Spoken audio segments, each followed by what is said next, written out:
message from Starfleet coming in on secured channel.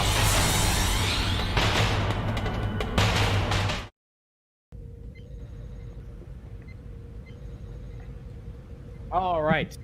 Maybe we're back. Maybe we're not. I hope we are back. I made some adjustments, and hi, Tracy. Thank you. I made some adjustments, so hopefully that will. Yeah, it looks like it's improved a little bit. I mean, I'm seeing better from Restream.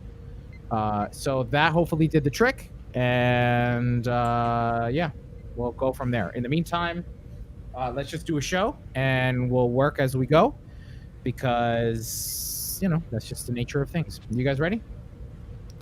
I was a little disappointed that you didn't also put another O at the end of that. You said it's the nature of things, but then you said everything else rhymed with O. It's just let's do a show. We'll work it as we go. Oh, good. All right. Queer Triple says that Twitch is working. Thank you, Gray. Much obliged. Thank you. Nice. I may have not looked. Hello. I may have not looked at the bitrate settings before. I think Twitter hasn't caught up yet, but the backgrounds are changing in an appropriate rate, so okay, probably good. It's fine. Good. All right. Awesome. Yeah, my bad. I didn't check OBS. I trusted OBS's standard test, and the bitrate was off, so that's probably why I went. All right. So, okay. So thanks for bearing with us. For those of you catching up with us now, we're trying a new software. I have terrible allergies. I'm pretty sure it's not COVID, so please forgive me if I step away. Like that. That's Yeah, like they just did that. Okay. I was like, was that a test? That was. We can expect more of that. Okay. Good enough. Yeah, I apologize. How's my level? Is it good? Yeah. Mm-hmm. How about now? Yeah. All right, cool. So, no, you know what it is? So you can't see it now, right? Because our webcams aren't as wide as they were on Zoom. No, we're very narrow. I have a stack of boxes that are filled now for our patrons. So I have to ship all that stuff out, and I reclaim my closet space, which is what I was going after in the first place. So I was in my closet all day yesterday, so I'm sure I kicked up a lot of dust. Also, I had the best birthday gift ever. First is Allie got me the Lego Batmobile, and sure. I can't. So yeah, remember we were trying to guess what it was. Lego Batmobile. So I'm really excited. I've never built Legos before, like to make something. So I'm pretty adorable. Sure. Huh? It's adorable, is what it is. What is? It's your first Lego set. Yeah, it's my first Lego set. It's adorable. That's all adorable. Right. Well, so I'm a little concerned about like how hard it's gonna be. Hopefully, it's not gonna be too hard. No, 8-year-olds do it. 5-year-olds do it. You'll be That's fine. what I'm thinking. That's what I'm thinking. That if an 8-year-old can do it, I'll be okay. The only danger is you're going to be spending a lot more money on Legos probably from now on. No, Allie's the Batwing dropped tonight, from what I hear. The Batwing dropped. Allie's going to regret her decision. No, I know. This is a poor life choice for her. And then the other thing is, we befriended a little cat that lives around the complex. Aww. We can't have a cat in the house because Allie has really bad allergies to cats, so we can't really have one in the house. So we've been trying, since we live on the ground level, we've been coaxing a little bit, like hoping to attract. And so we got one. One finally is like friends with us now. We named it Earl Grey because it's great. And yesterday, so the little guy comes along and he eats, and then I'll sit on the porch and just kind of like reach through the patio and pet him a little bit. And I think it's a girl cat. So she's very affectionate and like you could tell it she just wants to be near somebody. So yesterday I went to take out the trash, and it just so happened that she was like there. And so I spent like a good hour outside sitting there, and she was just sitting next to me, and it was like I had a cat again, and all my worries and anxieties just melted away. It's the best birthday ever. It was amazing. So, you sure she's allergic? Because I'm allergic to some cats, but not every cat. Doesn't make me react. Some are way worse than others. FYI. we're gonna see if maybe so make an appointment with a allergist, see what it is. I'm waiting for that shot for cats, or it's a supplement for cats made from eggshell proteins that cancel out the one cat protein that is what causes allergies in humans. So I'm really excited about that. But you know what? This is a Star Trek show, not a cat show. Even though I would love for it to be a cat show. I love cats. I'm a cat guy. You can just quote the data poem and it'll be fine. Just I know. Yeah. There's some new series about Call Me Cat, something like that. About who's played Blossom? She's got a cat cafe. It's it's a sitcom about that. Anyway. All right. Anywho, we could spin off a show about that. Dave Rutley says better than Grudge. Ah, Grudge is a queen. All right, why don't we do a show? So we've got in about 15 minutes or so, members of the Roddenberries will be joining us to talk about their upcoming debut album, a virtual concert, so to speak, featuring very special guests and myself included, which I'm excited about. Now, come on, you're a very special guest. Oh, thanks. Thank you, Tony. I appreciate it. Special guest. And so that's coming out the 29th, so we're going to have them on. So in the meantime, why don't we record intro?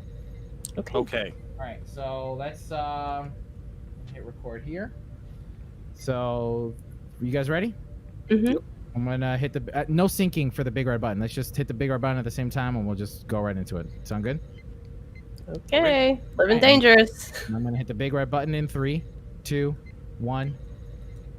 All right. Intro in 3, 2. Tony.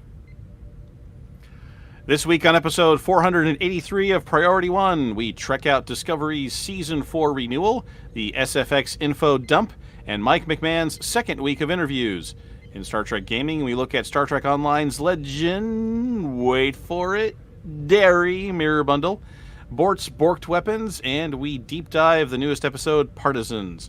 Finally, we head on screen to trek out Discovery's Season 3 premiere, That Hope Is You, Part 1. Oh, you know what? We need to...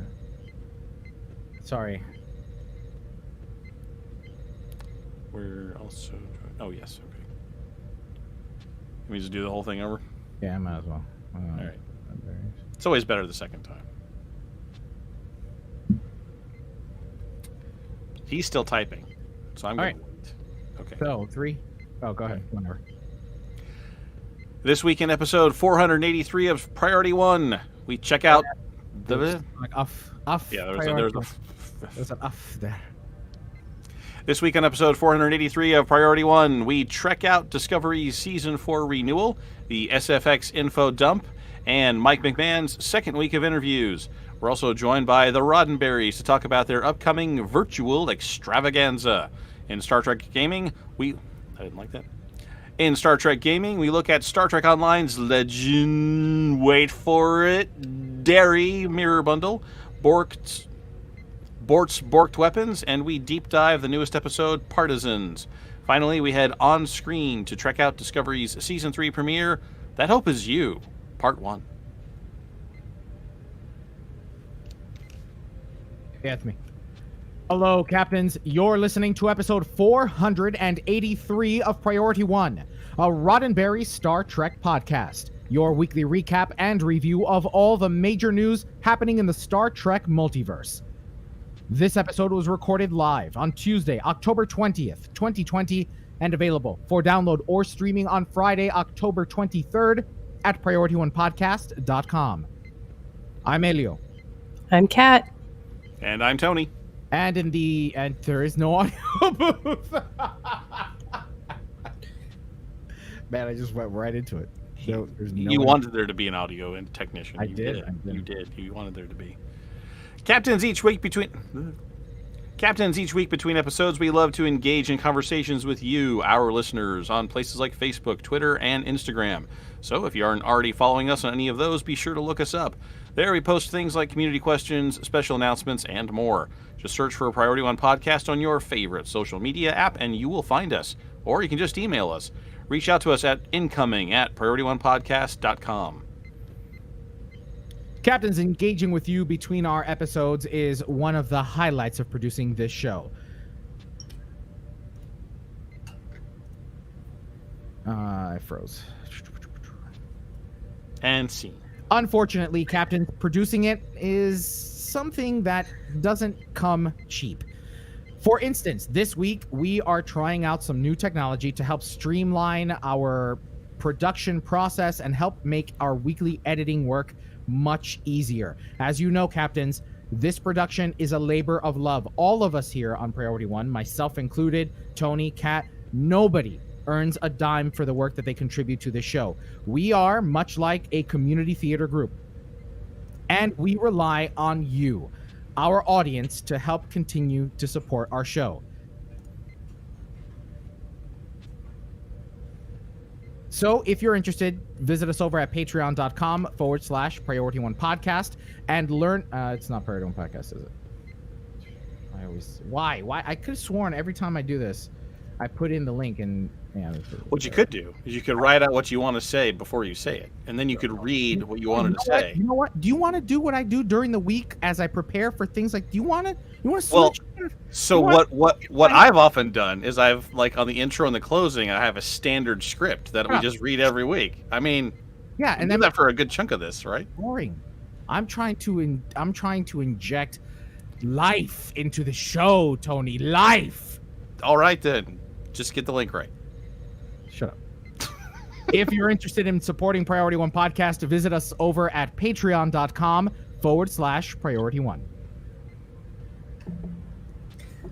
Do you want to do the... I mean, is there more? There's that thing that's in bold there. I don't know if that was in bold for a reason. Roger K, we've already... Okay. We did? Sounds not... Oh, okay. Okay. Smart. Yeah, Roger K. Remember, he's the one who signed up for a year, and I said it last week. Oh, yeah, okay. Yeah. Okay. Time sure flies. All right, is it me now? Yeah. All right, then. But if financial support isn't in the cards for you, don't forget about sharing our show to all your friends. Hit that like, retweet, and or share button when you come across one of our posts, or perhaps you'd like to join the team. Yep, that's right, Captains. We're looking for volunteers to join the production. Anything from audio editors to help us make... Anything from audio editor... Shut up, Tony. I could hear your judgment. I did not say a thing. I wasn't even looking at the camera. I didn't wink. I didn't smirk. I didn't shake my head. I hear it. Nothing. I hear it. Nothing.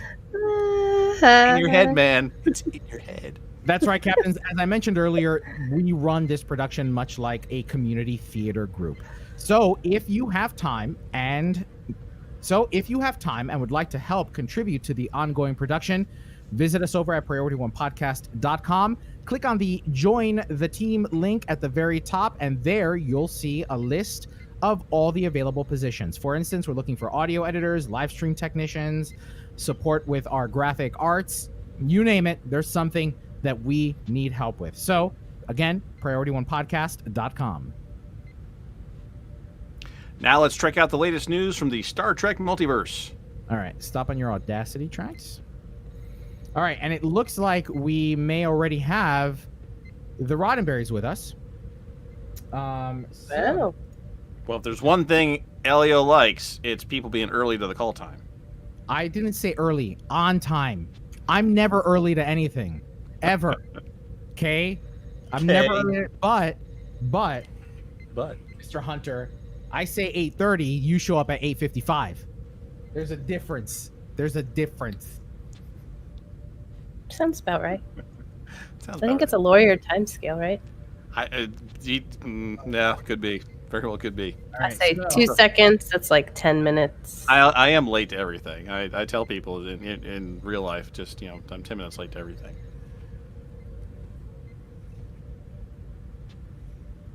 Make it radio, please. Okay. So I was talking to Kat before the show about this law thing that's super interesting. Really? We started talking about rule against perpetuities, and we went into detail. It was just fascinating, and I should record a separate podcast just about that. You did say good radio. No one wants to hear about the rule against perpetuities. That sounds like a nightmare. Everybody does. Everybody wants to. You know how, I'm good. I was going to say we could say hello to people in chat. I see Zeph Films and Jamal Taylor and Jason Smith, Teacher Guy, Panda. Hey, y'all. Probably a much better idea than my idea. I'm like, I don't want to talk about I'm going to concede. I'm going to concede you had a much better idea than I did. Oh, and Jose, what's up? How's everybody? How's your week's been? Mine's been the same. Me too. More of the same. Yeah. Yeah. So how about I got a new mic stand. you did get a new mic stand? It's very Yeah. exciting. We're gonna have to we'll go over later. See the cool thing. You know, this marks you as the as the club. Right. We're gonna get you fully endorsed into the club here. I had like 10 minutes to set it up. So Hey, Bill. Oh, there's somebody. Hello. Can you hear Oh, us? look out behind you! There's a captain. Can, There's a captain lurking by your closet. Look out behind you. He probably can't hear us. I don't think his speaker's on yet. Oh. It's the look of somebody who doesn't know he's joined yet. yeah. I think is this thing on? Yeah. Hello. Hello. He'll get it here in a second. I'm just curious if you can see us. Wait, I can hear you. Yeah, he can't hear us. Maybe he can see us, but he can't hear us. He has no idea that we're live on the internet, or it could be just a big joke. Hold on, maybe it's the mic, or maybe it's the speakers. I don't know. Speakers. 1 second. Oh, we could use this great chat window that's right next to us here. 1 second, guys. All right, so just for those of you jumping in now, wow, we got a nice Check group my of people audio. coming in. We've got Weird. the Roddenberry's joining us tonight to talk about their upcoming event while he's figuring out the audio. Maybe I should call him. Because I'm he'll gonna hang up and come back in. sounds good. Sorry, guys. Plan. I can't hear anything. Can't see anything. Just me. To start. Okay, To so start. that was awesome, Picard showing up. Mhm. I'm waiting for the easy stream company person to figure out a way that I can decide how I want the layout of this to go. Because actually, I kind of like the vertical thing, and I'd like to do it like 5 or 6 vertical things. Well, so now I just discovered a bug now. So if for those of you watching on the stream, the window placement is all messed up now. So I presume that's a bug and not a feature. Window mess ups are, suboptimal. I would say. So hopefully, yeah. Hopefully they didn't do a focus group and decide, you know what our customers like? It's the windows screwing up. Our customers love that. It's a feature. Yeah. Let's do that. Then we're going to apply a sepia-toned filter to everything without you asking for it. Because our customers love that too.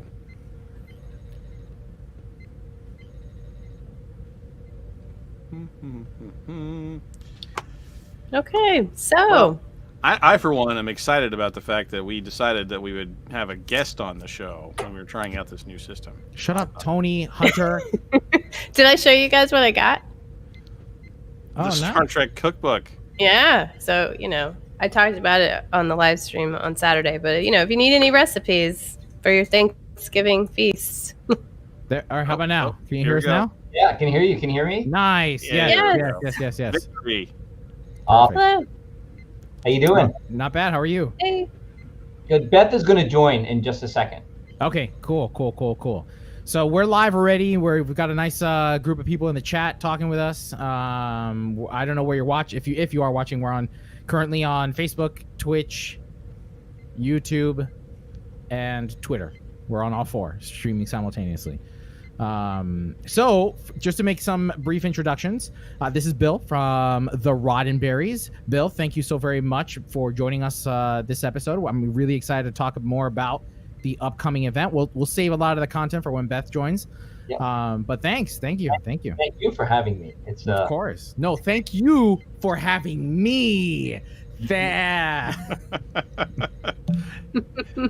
You know, I don't know if everybody here knows, but Elio is a rock star, Oh man. and you will. He's a really good singer. We've been keeping that a secret around here. He hasn't shared that with anyone. When you see what, and I don't want to go too far into it. When you see what he did, you guys, it's just gonna go nuts. I don't even know what I did, man. I saw the edits. I saw the edits the other day, and I was just like, oh man, it's amazing. Well, I forgive me, I forget his name. He's tall, super tall guy with that has the Klingon head. Our drummer, Pepper? No. He's one of your. He's Scott. Yeah, Scott. He we were backstage and he was talking to me about, he was like, all right, look, I know you do a lot of theater and stuff, but this is we're working for the camera, and he just kept telling me, F the camera, man, F the camera. Yeah. So I was like, I don't. Okay, sure, I'll do my best. Scott is the best person to have, especially like for backstage, preparing you if you're nervous for any reason. He's that guy. He's a cheerleader for all of us, and Nice. yeah, and anything that he does, and all the different various productions that he's in. Nice. Yeah. I'm forwarding that link to Beth, by the way. Cool. Yeah, it should. Just make sure it's it's open in Chrome. That's the only requisite to this one. Yep.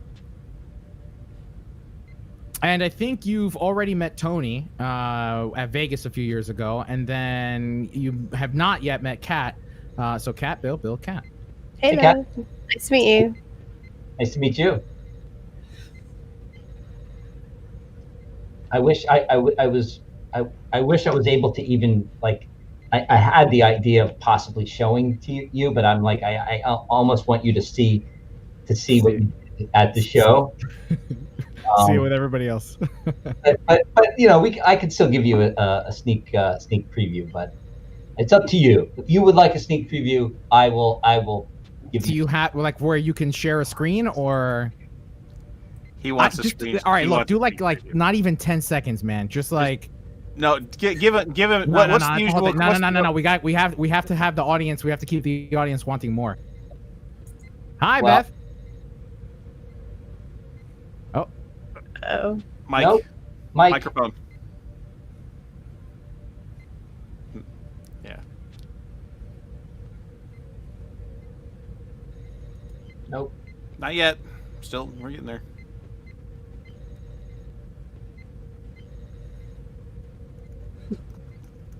It's never easy. It's never easy getting this stuff set up. Doing it in front of everybody makes it even worse. Wait, can you say something? Panda says he's having flashbacks to No. WebEx. Try on the and you're using Chrome, right, Beth? The just make sure on the Could be permissions. on the web browser that you've got, it should give you an option. There's a setting at the bottom there, where the microphone is to mute it. Click on that, and you'll see a list of microphones pop up. And if you don't see a list, hang up and call back in, and the list should populate after that. That's what I had to do. So, it worked the second time. And then just make sure that you've given the browser permission to access your microphone. Who is somebody from you guys is typing in our YouTube channel, in our YouTube chat. Bill, do you have the ability to text me links? Because what I can do in our chat is send everything to everybody in our chat, like links and stuff. Lost cat. Can you hear me now? Yeah. Yes. Yes! Cool. Yes! Perfect. And as soon as your microphone turned on, Cat's camera went out. Really? So I think we can still hear Kat. It said something about her internet. I got to warn her I about got her a message internet. your video. Your internet quality is degraded. Oh no. Well, sorry. We can still hear you okay. though, so that's all right. I'll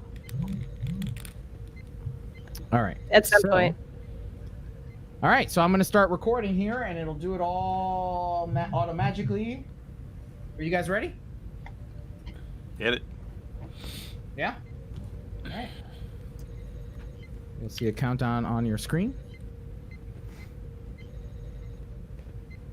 Captains, on this episode of Priority One Podcast, we are excited to have with us the Roddenberrys. Now, not everybody, but we have with us Beth and Bill. Thank you both for joining us on this episode. We have a lot to cover. There's an exciting event coming up, and that's what you're here to talk about. And I'm really excited. And why are you excited, Elio? Because you guys rock is why. No, You know no, what? there's more. I There's love more. that answer, but I have a feeling, and for all you people right now watching, listening, and reminiscing about all the quality episodes of Priority One, this cat up here is a frickin' rock star. Now, some people that you just pointed at me on my screen. Oh, did I? Wherever Yeah, Elio is, Yeah, it's for me, he's right there. sentiment. Really, I do. But Thank you. I have a feeling I'd have a hard time living up to it. Right there. Yeah. Thank you. Other Thank you. guy. So let's talk about this event, this extravaganza, the Roddenberry's Showdown 2020. First up, let's talk just conceptually, because originally this was supposed to be a show that was put up early summer, right? And then unfortunately, COVID hit. So talk to us a little bit about having to adjust, right? You guys are a big band. You close quarters, you know, it's the performer's lifestyle, right? Everybody's breathing on top of each other, and if they haven't already spread something, they're gonna.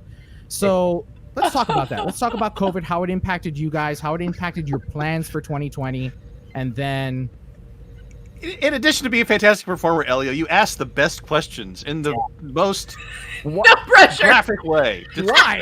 Why?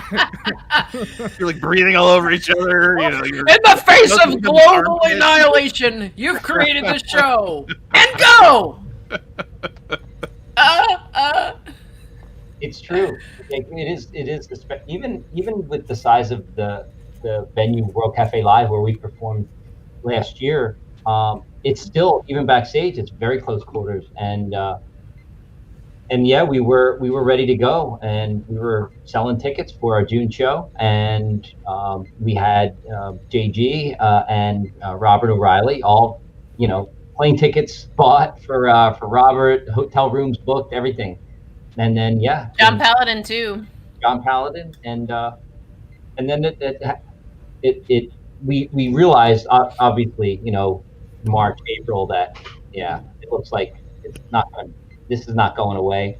Right. And so we thought, okay, well, maybe it's just going to be for a few months. So we bumped the show to October, and as we were approaching October, it seemed, you know, it like towards the middle of the summer, we're like, yeah, this isn't going anywhere anytime soon. So there's going to be no live performances. I mean, World Cafe Live was toying around with the idea of limited capacity, but we can't support the show financially with a limited capacity show and flying in an actor and bringing JG down and hotel rooms and all of that. So Yeah, the safety aspect as well, because, you know, Bob and JG are a little bit older. They're still very young, but, you know, more maybe in a risk group, and we didn't want to put them in close quarters. For us, you know, for me specifically and the dancers, you know, we all have a bunch of costume changes and back and forth, same dressing room, so it wouldn't have been safe really for anybody.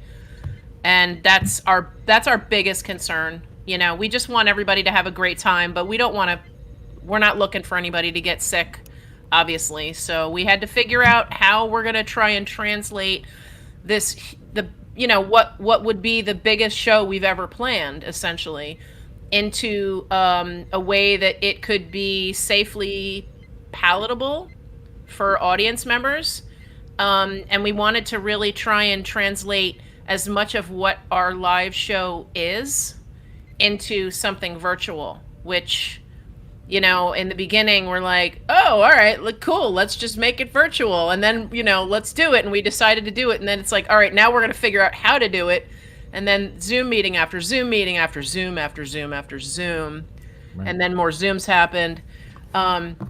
It was like, wow, this is, I thought getting together a regular show was a lot of work. This is we're crazy. We kept checking each other the whole time going, we must be insane, like literally insane. Yeah. All the factors that went in. So let's talk about this format. Let's talk about this extravaganza, this spectacular, right? It's airing October 29th. Yep. And let's talk about this new format, what you guys did for it, and what everybody can expect. The question here, Elio, is what didn't we do? Right. I mean, we literally, like, we figured out how we could rehearse safely with a 10-piece band, and that includes a horn section. Well, technically with a horn section that makes us 12, all the way across the room, facing the wall, with the ends of their instruments masked, so we couldn't even hear what they were playing, really, when we were rehearsing. And then, you know, how we were going to film everything safely. So we took a bunch of it to Rittenhouse Filmworks. And, you know, in the beginning, way back in I guess, April or May at this point, we did like 3 quarantine videos, which is, you know, a lot of bands have done this, and they did it a lot earlier in the pandemic when, you know, everybody was just stuck in their houses going crazy. Everybody would do a song, agree on a song, film themselves on their cell phones doing their parts, and then send it to one person. In our case, we have 2 editors in the group, which is, you know, thank the powers that be. Glory to Vol for that one, or else none of this would be happening right now. So we did 3 of those, and, you know, we actually considered in the beginning, maybe we should do it like that, and almost immediately we kind of agreed, like, why, how is that fun for anyone? You know, people, we were talking about this actually on our panel that we just did for Virtual TrekCon. There are so many things that have come out, and we're kind of seeing like the same kinds of things over and over again. And people are on their computers, they're in their houses all day, they're working from home, they're going to school from home, their kids are home, and everybody's out of their mind. So, you know, as far as looking at your computer, if we're going to expect someone to sit in front of their computer or their television, which we're hoping more people will do because this really, we want it to be a real virtual event. You know, they can actually be entertained and be engaged and not be like, you know, 10 minutes in, oh, I'm going to go grab some popcorn or get a beer or whatever, just kind of trail off, because it's kind of hard to keep people's attention. So we kind of early on decided we didn't want to just do quarantine style videos. We do have 1 or 2 of those involved in the show. But we wanted to branch it out. We wanted to make it as close to what our kind of show would be. So we have little interludes and we have little comedy segments and, you know, obviously costume changes and guest stars, of which, Elio, you are one, which we're so excited. This cat has some pipes, y'all. I don't know if anybody's heard him sing, but when he opened his mouth, I was like, Yeah. I actually said to Scott, I'm like, I think I'm going to lose my job. Man, you got some pipes. He Killing looks it. good in tights too. You should be worried. Yeah, I saw him in leather pants, man, and I heard him sing, and I was like, you know, you got to up your game. Thank you. He's I coming for appreciate you. it. Look, man, those leather pants, I spent all day. So when I was there Sunday, right? So I spent all day Saturday at Bridgewater Mall, like hunting down leather pants. I was like, yo, why is it so hard to find a pair? Yeah, in Jersey? Yeah, because I live up in Somerset. So I was like, her face. This is radio, so her face is saying you should not have gone to the mall in Bridgeport. That's what she. That's no, what her face is saying right now. Bridgewater Mall. I grew up 20 minutes from Bridgewater Mall. Yeah. So I'm like, I walked. That's crazy. I went to Hot Topic. I went to Cat. Wow. I went to Hot Topic. I went to Spencer's. I went to Macy's. JC. So finally, I found a pair at Lord & Taylor, and they were going out of business. And they're like, "Look, sir, you can't return these." I was like, I'm gonna be wearing them. No, I don't think anybody's gonna want these returned. So yeah, that was funny. But now they were women's pants. I don't have a problem with that. But men, they do not make leather pants for men. That's just obviously. I don't know why. Yeah, you got to do what you got to do, my friend. And if you were a music theater kind of guy, you're used to making little. Yeah, of course. Last minute swaps like that. Of course. Well, seriously though, thank you guys for letting me be a part of it. It was a blast. It was an absolute blast. Just singing with you guys, singing with the band. So thank you for letting me be a part of it. It was an honor and a privilege to sing with you guys. So thanks. Thank you. You did great. And I don't. This is live like on YouTube right now or something. Yeah. So I don't want to give too much away because it's honestly. it is one of my favorite parts. It was a new thing that we just had this crazy idea. I want to do that, but definitely we all decided that the next time we're doing a live show, we are doing that song with you. You're coming to the next live show, so just prepare yourself. Don't throw away the pants, is what he's saying. Exactly. Well, Keep the thank fan. you, guys. I really appreciate that. Thank you. So let's talk about the show itself. So it's airing the 29th. How can people participate? How can look, performing arts? Everybody right now is glued to watching Netflix, Hulu, and whatever else. And it seems that in the media, people are forgetting that there is an entertainment industry that is on its knees right now, Sinking, yeah. because of how things have been handled here. So what can people expect? How can people support you guys? I remember you saying that it's not necessarily a ticketed event, but you guys are kind of, it will be pay gated at some point.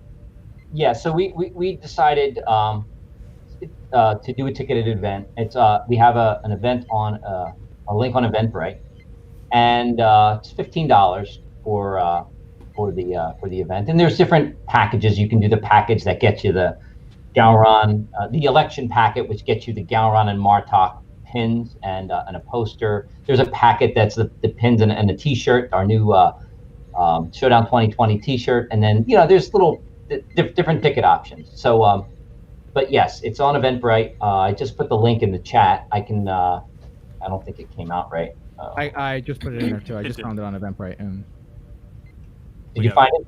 Yep. Okay. Yep. Nice. Yeah, so I mean, if anybody really wants to get tickets, you can really any of our social media, you can get to us if you go to our website directly, theroddenberries.com. We're on Facebook, Twitter, Instagram. We've got links all over the place for people to come in and enjoy our show. Now, J.G. Hertzler and Robert O'Reilly are both guest starring in this. You're calling it a Showdown 2020. Tell us a little bit about this theme and what we can expect to see. Well, I'll tell you, when we originally had asked both of them, Bob and JG, JG did our album release show with us last year at World Cafe Live, and it was a you were there, Elio. Yeah. It was a huge success. It was such a fun show. He's just such a wonderful, wonderful person. He's hilarious. He's right. Our punk rock Klingon uncle. He really is.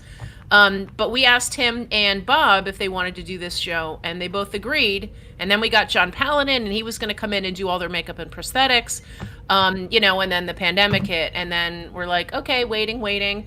And then asked them if they still wanted to be involved, if we could get something together virtual. We weren't sure what that was going to be, but we would figure it out. They were both still interested in being involved. So, we knew it was a really, really, really important election year. Everybody vote.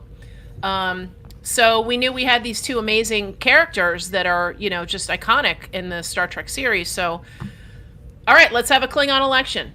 So that's what we were going to do. And we got them on board, and we actually sent a video crew to Bob O'Reilly's house in LA during the fires. It was insane. We weren't even sure we were going to be able to shoot. But he was great. He was really into it. They did it in his garage. Everybody was safe and distance, and everybody kept safe. Another group of us all did COVID testing and got in a couple of cars and drove 5 hours up north to go to JG's place and shot him all day, outside of his house. And recorded him playing keys as well. Exactly. Recorded him playing keys, because he really does that, because he's a rock star. Don't let him fool you. He really is a rock star. I asked you this, right, Bill, the other day. I didn't know. Like, I saw him at the last event at World Cafe Live, and I thought he was just futzing around on the keys. He's an actor. He was playing. Yeah, he's playing, right? He's a legit musician. Yeah. He used to be in a band. Yeah. Nice.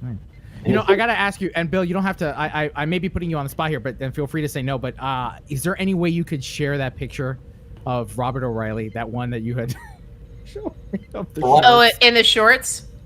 Gowron and Not to worry about it. People can wait until the 29th. But it was so funny to me. Hold on. I think I can. Let me find it. It's in, But he shared this again. If you want to save it, you know what? I am okay telling our listeners you gotta wait and contribute to this awesome band to see this picture, because it was hilarious. The best image I've ever seen of anybody in Star Trek. It was fantabulous. There was 2 pictures. The other picture we posted as part of our promotional images, so that I think I'm going to find that and share that. Hold on one second. And so while Bill's doing that, Beth, why don't you talk us through a little bit about the actual recording, right? So you guys had 2 weekends at Rittenhouse, and you know, from what I remember, you guys telling me you were there all day for both those days and just working your butts off. It's true. So we did have 2 full weekends, and it was Saturday was for B-roll stuff, behind the scenes, commercial things, interludes, intros, and also we shot the dancers. Those 2 separate Saturdays, and then on Sundays it was the band, and it was full days. And yes, it was a very interesting experience. I mean, this was, save for we had like 2 rehearsals. We hadn't all played together since our last show in December of 2019. So, I think it was really good for everybody to be able to get together and make music and just to be together, even though we couldn't hug and love on each other. We could just make music, and it was really nice. I mean, I personally haven't been singing.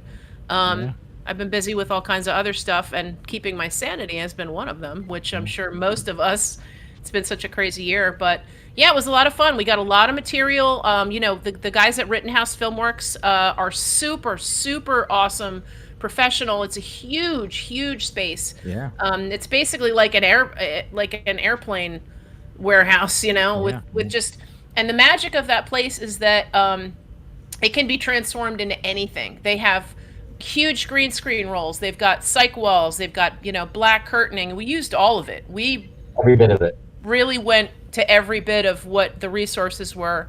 And thanks again to our chief engineer, Smiles O'Hiron, because Rittenhouse is kind of his baby and he works there. So that was one of the resources that is something that we are very blessed to have been presented with, because otherwise there's no way we would have been able to do this. Anything of this magnitude. It was crazy. I mean, it looks like a live concert. Yeah. The between the lighting and the hazers, and it's crazy. Like it's crazy. I look back at some of the footage and I'm like, is that us? No, I don't think I got a chance to ask you this while I was there. But are there new songs that you guys wrote for? I mean, other than the one that we did. The one that you did, right? Yeah, baby. What else? New material, new stuff? Yes, we do have a few new bits of music that we're going to be premiering for the show. A couple of them were written specifically for this show, so I don't know if they're going to be reprised at all. But oh yeah, there's that picture. It is just glorious.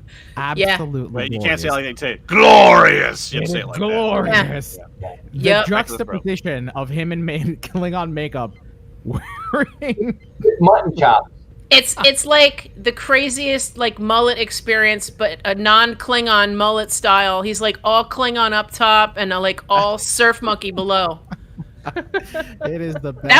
That was his choice, by the way. Like, we sent him the jacket to wear, and John Paladin had to ship all of the Martok prosthetics specifically to us, which we then drove up to JG, and then he sent all of the Bob Gowron prosthetics over to him in LA, and we shipped another box of stuff for him to wear, props, and we made a little thing for him to use. I'm not going to really talk about that because I don't want everybody to have their, mind not blown at the show. Right, yeah. But yeah, the shorts were his idea. He came up with a lot of stuff. He was ad-libbing a lot. And really, the two of them, I mean, we've all seen their panels together or, talk to them at conventions. They fight like old married pirates. They really do. They're hilarious, those two. And you never really know what you're going to get, So you kind of have to wrangle them, but there's only so much wrangling you can do. We wrote scripts, and we had things for them to read specifically. We had them do voiceover stuff, because obviously it's a campaign. They're both campaigning to get voted in as the Klingon Chancellor for life. So We've got their little I'm election bits and, you know, what I like to call the talent show aspect of the election. And yes, we do have. What's that, honey? How'd the swimsuit portion go? Was that go? You know what? I was really probably the only one plugging for the swimsuit portion. Oh. And I mean, I guess really Bob won because those kind of look like surf trunks. So yeah, I mean, he was the closest that we had. So. All right, well that's good. The candidates have to want it. They have to want it. Good deal. Yes, they do. So we've got a showdown between Martok and Gowron. We've got all new music. We've got amazing. Oh shit! Yeah, baby. There are those pants. Wow, look at that. Whoever can see this right now, check that out right there. Oh man, you were selling the sexy that day, my friend. I'm not kidding. I was seriously standing back there with one of the dancers just watching, like with my mouth on the floor going, I'm gonna lose my job today. And here's the thing. He says he's gonna go do this other singing thing and he's gonna get a haircut. And I'm like, why? Don't do that. I don't know, man. Don't get a haircut. Look that at COVID this. hair, man. That COVID hair, no, man. No, it no. makes me Look look at this. pure Cuban, bro. Like that's just. It's good. Look how sexy that is. Yeah. Come on now. Ladies and gentlemen who are in the audience, I mean, this is a radio show, so let's just set the scene here. He is full on winking at the crowd. He's only got a finger and a thumb on the microphone because he only needs a finger and a thumb on the microphone. It's under control, people. It's under control. And he's got the hair slicked back and stuff, and he is all in black. I can't really see the leather in the leather pants. It's not shiny enough. We're gonna have to work on the lighting on that one there. But let me tell you, he owns that stage. He owns that stage. Is what he's doing. Oh, he did. He owned it for sure. On Radio Land. Look, you guys made it easy, man. You guys made it absolutely easy. You guys are a talented bunch. It was an honor singing with you guys. It just seriously absolutely delightful. So thank you for having me. You guys again made it fantastic. I'm honored that you've invited me to come back again and do it again. So thank you so much. Yeah, of course. Listen, man, nobody ever leaves the village. Once you're in there. We have our old guitarist doing all of the sound engineering. We brought him in to do all of the recording and the engineering. He's not really technically in the band even anymore, but isn't he though? Yeah. We do the same thing to people on our podcast, so don't be surprised if we don't send you something to edit or something to it. It just happens. It's really organic how that happens. Yeah. So people need to go to your Twitter account, your website. They need to go to Eventbrite and look you up. $15. Starting at $15, you can go to $75 if you want the Cadillac package. Yeah, the Glory to the Empire package. Glory to the Empire package. Yes. Yeah. Glory to the Empire package. Okay, all right. Get that going. And on October 29th, is there a particular time they need to tune in? Yeah, it's going to be, I believe, let me just... 8 p.m.? 8 p.m. And we are going to also make it available. There's another showing at 11 that night, and then multiple over the course of the weekend, Friday, Saturday, and Sunday. We didn't announce those times yet, but we are going to, because we want to make it so that it's available for people in the UK and in Europe, and also West Coast time. West Coast, and so we're going to try to accommodate all the time zones. Now, here's the thing. We haven't covered everything that's happening because there are lots of surprises, and I don't want you to hint. I don't want you to tease. I happen to know one, and it's awesome, and it's definitely worth the price of admission. Captains, go to the Eventbrite website that I've already thrown in Restream chat, and you'll definitely find it in our show notes for this episode and on our website, and get your tickets for that October 29th show. It's super easy. They take PayPal and credit cards, and I just got one. Awesome. That's amazing. Do it. If you're watching us now, do it now. Do it now. It's so easy. They didn't even know I wasn't paying attention to the interview anymore as I was doing it. They had no clue. They had no clue that I wasn't doing it. Yeah, they had no idea. And don't forget, Captains, it's not just about the entertainment. Right now, like I said earlier, the entertainment industry is struggling very hard. So not only are you going to be getting entertained, but you're also supporting the Roddenberrys for even more content and even more events. So please get your tickets now. Beth, Bill, thank you so very much for joining. Is there anything we didn't talk about or cover that you wanted to touch on before we let you go? No, you guys are just awesome. And when you first were announcing your show, your podcast that you normally do, you said it's like a community theater group doing their labor of love. That's exactly what we are, and it's like kindred spirits. So thank you for having us on here, and yeah, appreciate that. I Thank agree with you. my co-captain. Thank you guys so much. Thank you. Thank you. Thanks for All coming on. right. All right. We'll be in touch and take care. Live long and prosper. Long and Goodbye. Hello. Bye. Good night. Love you guys. Love you. He'll keep you on the screen just so long as it's awkward. No, actually, I can't. I don't think I can boot anybody. Yeah, I think I really literally just saw a mouse run across my living room floor. I'm freaking out a little bit, you guys. Uh-oh. We're not What into the fresh bonus hell round is party. this? What fresh hell is this? Oh, no. It was up on my shelf under the TV a few minutes ago. I thought I saw something, and I was like, wait a second, that wasn't what I thought it was. And it just ran across the floor. Oh, God! shit. All right, Oh, guys. shit. See you later. Good See ya. night. Take Bye. care. Be I'm safe, going to guys. go mouse hunting.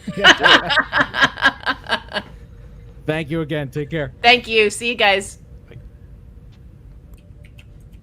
Awesome.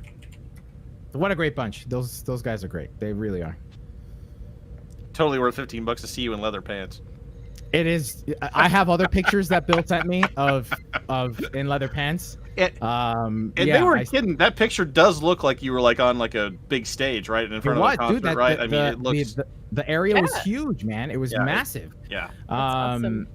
The whole house was full. I mean, everybody was, and on top of that, they were all very good about safety and making sure everybody was masked up and keeping social distancing. And I can't talk more about it because I'm going to give it away. But there are the Roddenberrys do hire dancers, and they were involved in this one part. And I was like, all right, you guys okay? All right, yeah, all right. We'll just kind of go back to back. And okay, cool. All right, nice. Yeah, I mean, I'm scared for myself. I don't know. I haven't seen it yet. Bill hasn't shared it with me, and I almost don't want to see it. Like, You do. no, You I don't. do. I don't want to see. No, I don't want to see it until that night. Oh, you want to be surprised? Yeah, right? You wanna- I'd rather right. just be surprised. So, yeah, I'm really excited. So remember, captains, we've put the link for the Eventbrite in the chat. If you haven't already, please get your tickets and support this awesome band. They're great. They're just so kind-hearted, and they're just so excited about the craft and about musicianship and about music itself. And yeah, so go get those tickets. All right, you guys want to do another show? A different show? I mean, another We can segment? do like the rest of the show. The rest of the show. We can The do that. rest of the show. The rest of the story. All right, so we are. Nobody on knows Trek Paul It Out. Harvey. I shouldn't do a Paul Harvey joke. I but- totally knew who that you was. know Paul. Okay, yeah. Absolutely. People of a certain age, they'll know Paul Harvey. Did you check it out? Leather Daddy Elio. Leather Daddy Elio was so Pleather, shit. vinyl. Nice. It was pleather. It was Yeah, pleather. it was pleather. They were very flex. They were very stretchy. Just stretch your pants. Look, teacher guy, if you find a place that does cheap action figures, Nice. I'll tweet the pictures that Bill sent me after the show goes on air, and with his permission, I'll tweet the pictures. But not now. I'm not. That's all you guys got. Whoops. Okay. No, they were not rich Corinthian leather. And here's what I will say. It was hot as Hades. And especially when you're performing, it really is a workout. It's a workout. You're dancing around. Yeah. And by the end of it, man, I was wearing a Cuban guayabera, like a traditional Cuban. Well, no, it wasn't traditional because it's black and long sleeves, and usually they're white and short sleeves. But I was wearing a traditionally styled Cuban guayabera, which is supposed to breathe. It's supposed to be. Bill says I have his permission to tweet out the picture of me in the leather pants. What was I saying? Oh yeah, so it's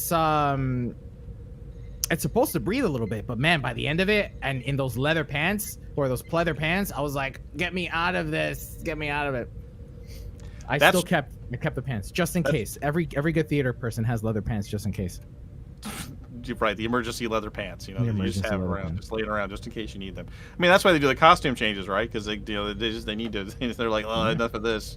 Wait, you don't have emergency pleather/leather pants? Not until this event, I didn't. Oh, I'm like have 3 pair. Now I'm gonna have to add to it. She's got a Look, redundant I am backup prepared. system. Yes, Yeah. because colors. You don't know right. what you're gonna Okay, need them right. for. Right. I'm gonna wear Eddie Murphy's leather suit. Oh So my it's hilarious. god, that'd be That's what I'm gonna- amazing. All right, guys, let's do some Trek It Out. All right, to record here.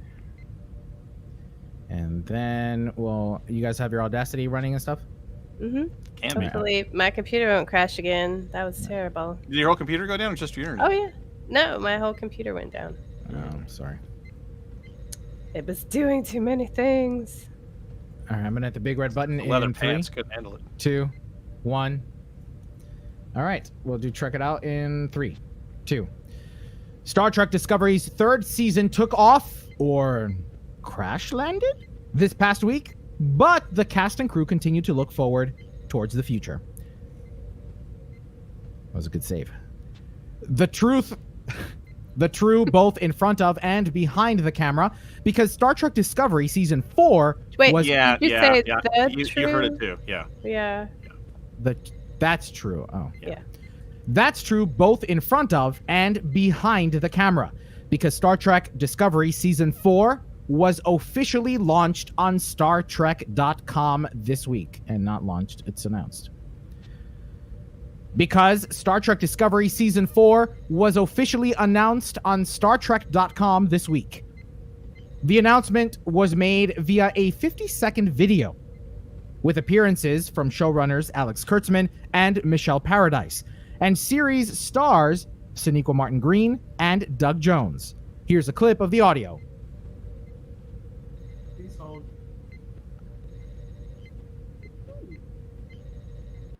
Star Trek Discovery. Season 4, It's official. we are back. November 2nd. Production begins.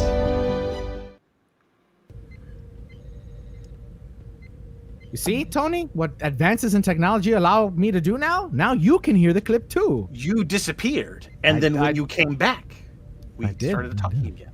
But while you were gone, we heard the clip. But with COVID restrictions, how will the show start filming? Likely in much the same way Season 3 wrapped. In an article published on IndieWire, Alex Kurtzman talked a bit about Star Trek's pioneering home-created visual effects, saying, quote, "Our editors, miraculously and heroically, took their editing bays into their living rooms and we cut the entire season in collaboration, just the way I'm talking to you right now. We also scored the entire season, mixed the entire season, color timed the entire season, and from this laptop over which this Zoom interviewer, all from this laptop over which this Zoom interviewer occurred," end quote. Kurtzman explained that even actors took the craft home, filming with motion capture suits so they could be inserted later.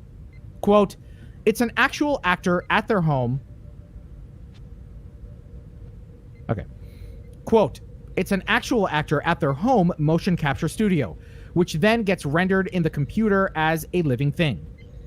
It's a real person. Each of our actors have been scanned. So we can actually impose their faces on a body, which is quite something," end quote. The cast is reportedly in Toronto so that they may appropriately quarantine. There may be a Mandalorian-ish AR wall heading to the Star Trek sets as well. So the future of the future looks pretty bright. Are they actual actors if they're doing motion capture and they're imposing faces on bodies? Is They that most the certainly same? are. They most certainly. You see, the acting is not just about the facial expression. It's also about the body. You have to use the body and the space around I don't you. know. I just feel like Kurtzman was saying something but not saying it. Yeah, You know and what? I'm really curious about it's an actual actor in their home motion. Is he talking about like extras, or is he talking like the series stars? It might be a little bit of both. I'm curious about how that all is supposed to look together. So Actually, you know what really caught my attention in this was the fact that they're looking at adding the AR wall that the Mandalorian used. And that's a if they no-brainer. manage to do it the way the Mandalorian did, then it's gonna be gorgeous. Because that AR wall for the Mandalorian just overall was a very beautiful show. So if they can use that technology and apply it to Star Trek, I'm sure they'll innovate even further with it. Yeah, it's a no-brainer. If they have the money and the space to pull it off, they will absolutely. Good. All right. The world's #1 sci-fi, fantasy, and horror mad. The world's #1 sci-fi, fantasy, and horror mag, SFX, caught up with the cast of Star Trek Discovery and its captain, Alex Kurtzman, to talk about Discovery's 3rd season. But since Kurtzman has the proverbial keys to the Star Trek castle, discussion veered to some of the other Trek offerings. Break out your bibs, polish your silverware, and grab a seat at the table. Here come the Trek Nuggets. Thanks, Jake. Kurtzman told reporter Darren Scott that Discovery's jump to the distant future wasn't always in the cards, and the plan was originally to jump a mere 300 years. When pressed about why that was changed, Kurtzman replied, quote, "I can only answer half your question. I don't want to spoil things, but I will tell you that one thing we were very excited about was being entirely free of canon. Michelle and I certainly felt strongly that jumping 1,000 years into the future just gave us room to invent a lot of things. It allowed us to put Star Trek into a blender, meaning every assumption that you have about staples of the Trek universe can be upended in 1,000 years, because nothing could possibly be exactly what it was. That was a really exciting challenge for us." End quote. Kurtzman continued these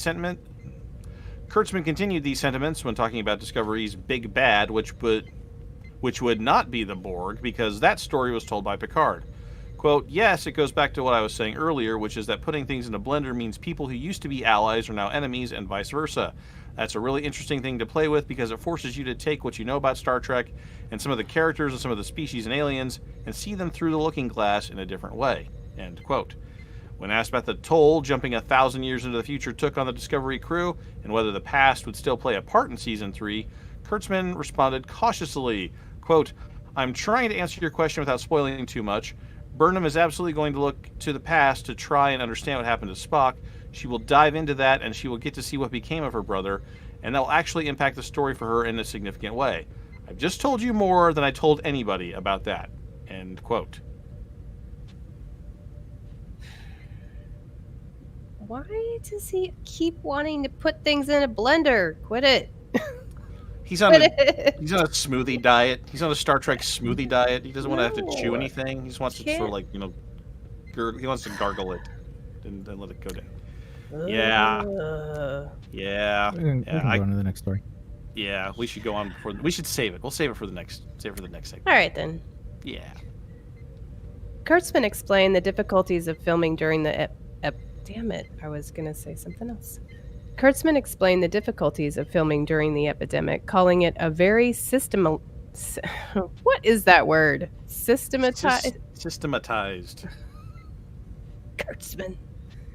Kurtzman explained the difficulties of filming during the epidemic, calling it a very systematized, militarized operation. But the franchise captain wasn't throwing a pity party. In fact, he mentioned there was some good coming from the social distancing and crippling... Sorry, so true. In fact, he mentioned there was some good coming from the social distancing and crippling feelings of isolation, quote, "We would have been in production already on Picard, but we couldn't because of COVID. It's pushed our Discovery and Strange New Worlds dates just a bit, but I think we're actually planning on staying on track for those. The silver linings are that Akiva Goldsman and Henry Alonso Myers are ready to show up and able to... The silver linings are that Akiva Goldsman and Henry Alonso Myers are ready to show up and able to get ahead with... ahead with scripts. Okay, I got it. The silver linings are that Akiva Goldsman and Henry Alonso Myers are ready to show up and able to get ahead with scripts. By the time we go back into production, we will have a lot of scripts ready to go, which is not usually how it is for us. We're always running ahead of the freight train that is production and trying not to get flattened. But this time we actually have some advance warning with a lot of prep time." End quote. And what of the oft-discussed Star Trek films? Kurtzman has some thoughts on those too. Quote, I have no involvement in it right now. I don't know where that's going. Frankly, I have my hands very full. Having done 2 of those films, I love them so much. I really would love to see continuity and unification between the features and the TV side because I think that's what's good for Star Trek. And that can be done any number of ways, end quote. The article is so full of info, we could spend an entire show going through it, but we'll just post a link to the magazine, which features the full interview with the cast and even more goodies in our show notes. You know, some people have postulated that in season 3 of Disco, the Vulcans might be the adversary in this new galactic universe. I thought it was the Gorn. Well, they talk about the Gorn having done something to 3 light years of subspace or something like that. Oh, but okay. But you know, we have yet to see a Vulcan. Never mind. I'll save it for the next segment. Yeah. The production part of this is going to be difficult for season 4, but you know, season 3's in the can, and this is their moment. This is the chance for them to show that they've got their bearings now, and that they've got a direction, and the blender and the big bad and all that kind of stuff. I'm just waiting. Just waiting. Ken from Chicago says in the chat, logic extremists run amok. Time. I mean, it's a fine theory, and Ken's not wrong, but that was Enterprise, right? I mean, that was the thing in Enterprise. Star Trek's already done this. I don't know that in Enterprise the Vulcans were necessarily an adversary. They were not adversary. They were not. Yes, they were. I don't know. I never looked at them as an adversary. I looked at them as they weren't antagonists, but they were adversaries. Okay. Yes. All right. Yes, that's fair. Okay. They had an agenda that was against the United Earth Space Probe Agency and Starfleet and stuff. They purposely slowed them down. They trickled out knowledge. They thwarted them, right? Yeah. So I'm hoping that that's not what happened. I'm hoping that they catapult these people 1,000 years into the future to have a new problem and a new enemy and all that kind of stuff. I'm hoping that they don't redo Enterprise because it wasn't good until season 4. So, yeah. Well, following last week's interview extravaganza, Mike McMahon followed it up with more interviews. Well, at least one more interview. This week, the Lower Decks creator pulled up a chair with IO9 and Riker maneuvered himself into a discussion about humanity. McMahon talked to IO9 reporter James Whitbrook about his feelings on Starfleet, perfection, and humans. Quote, we're constantly examining this concept of Starfleet that's like, everybody knows that Starfleet is the best of us, and they're perfect, and they're this unified group that's out in the stars looking for truth, and everyone has to be moral and ethical and prime directive-y. But at the same time, they're also human, you know? Every episode of Star Trek is about humanity, as much as it is about our future. There's aspects of humanity that just feel like Star Trek has humans in it. It's not a perfect, ideal, robotic future for us. End quote. McMahon continued on topics he covered last week, like replicator programs and the need-to-know struggles. That lower decks lower deckers deal with. He also, again, discussed humanity's need for stories and how that need affects lower decks. Quote, you see that a lot with our lower deckers and with the bridge crew as well. Humans are a species that gab. We process and we share information that is interesting to us. Part of the humanity on the Cerritos is they're talking about Roga Danar. They're talking about data.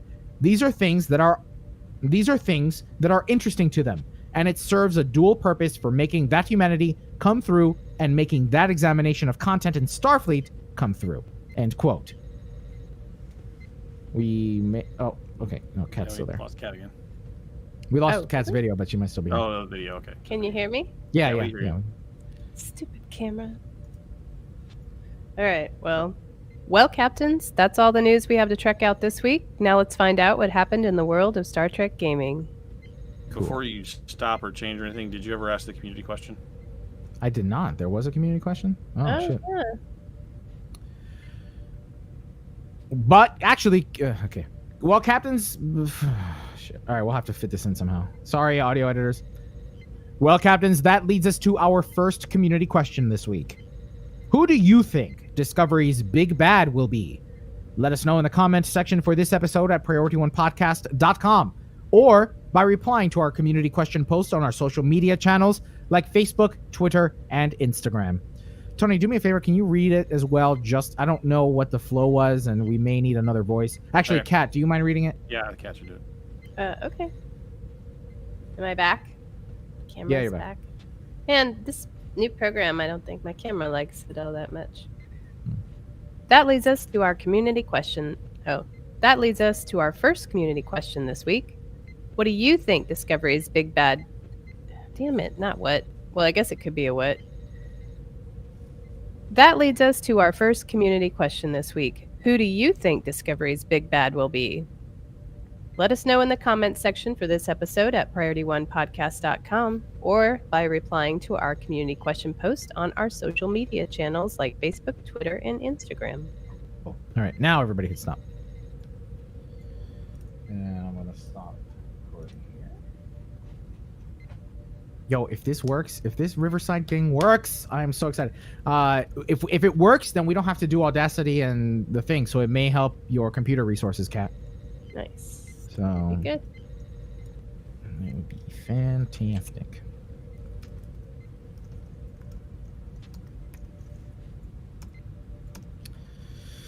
And 3.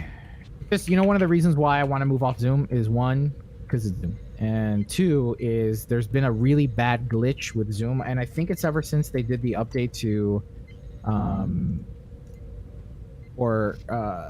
music recordings, like for music sessions. Ever since they did that update, now when we do the backup recordings are completely out of sync. Like, mine will be 45 minutes long, Tony's will be 42 minutes long, Kat's will be 20 minutes long. So Weird. That's annoying. yeah.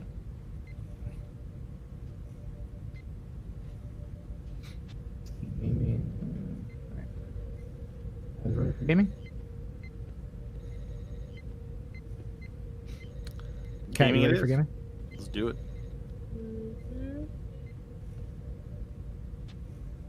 All right, I'm gonna hit the big red button in 3, 2, 1. And I should have done it here too. Kat, if you want, just turn off your mic. I mean, not your mic, your webcam for this episode, and we'll figure it out. Oh, did we lose Alright. Kat entirely? Oh no, she just turned off. No. Webcam. All right, cool.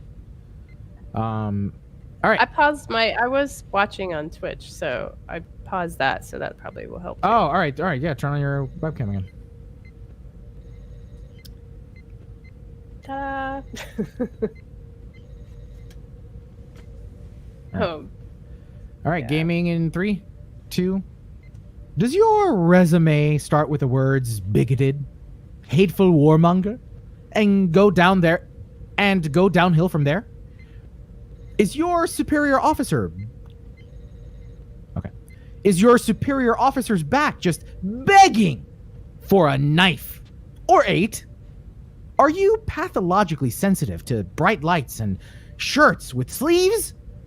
Then Cryptic has an opportunity for you, you sicko! Invading our timeline on October 21st, the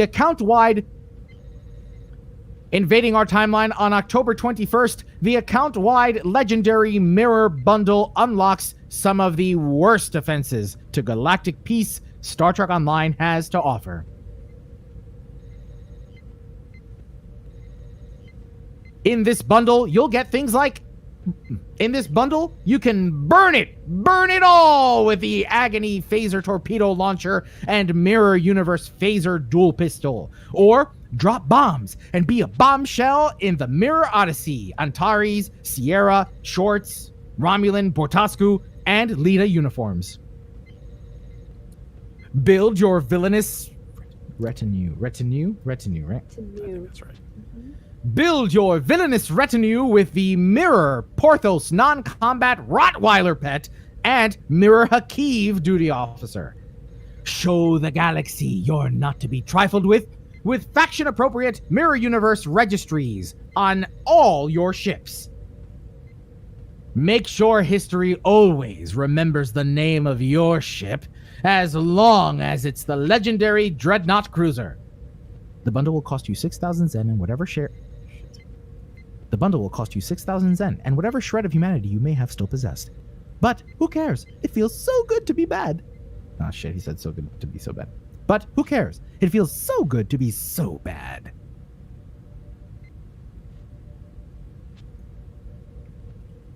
Tony, I got nothing. I don't want to follow that up. That was I don't pretty know good. how to- That was a good copy.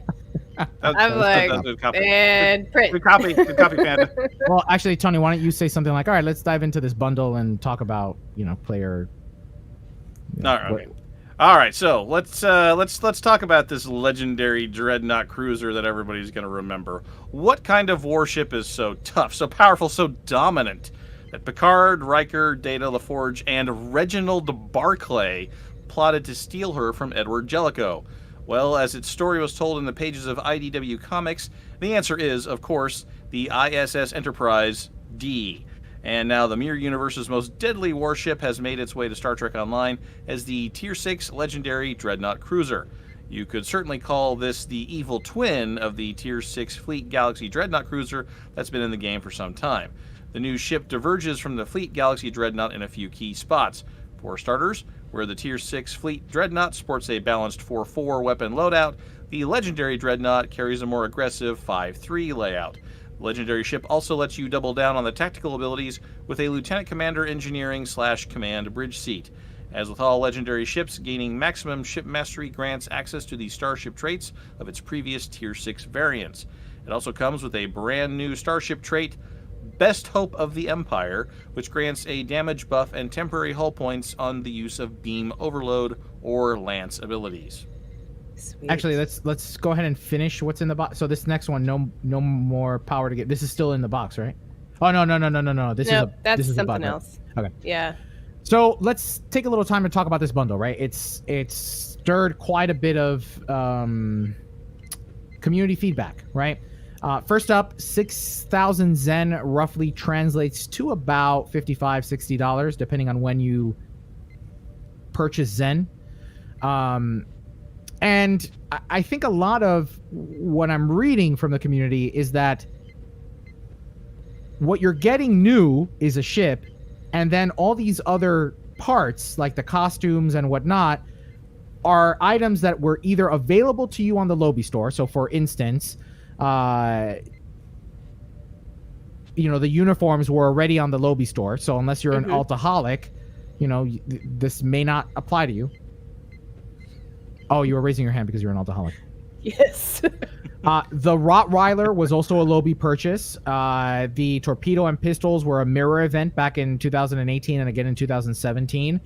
Mirror Hakiv Doff was a very rare Phoenix item, which you could claim right now.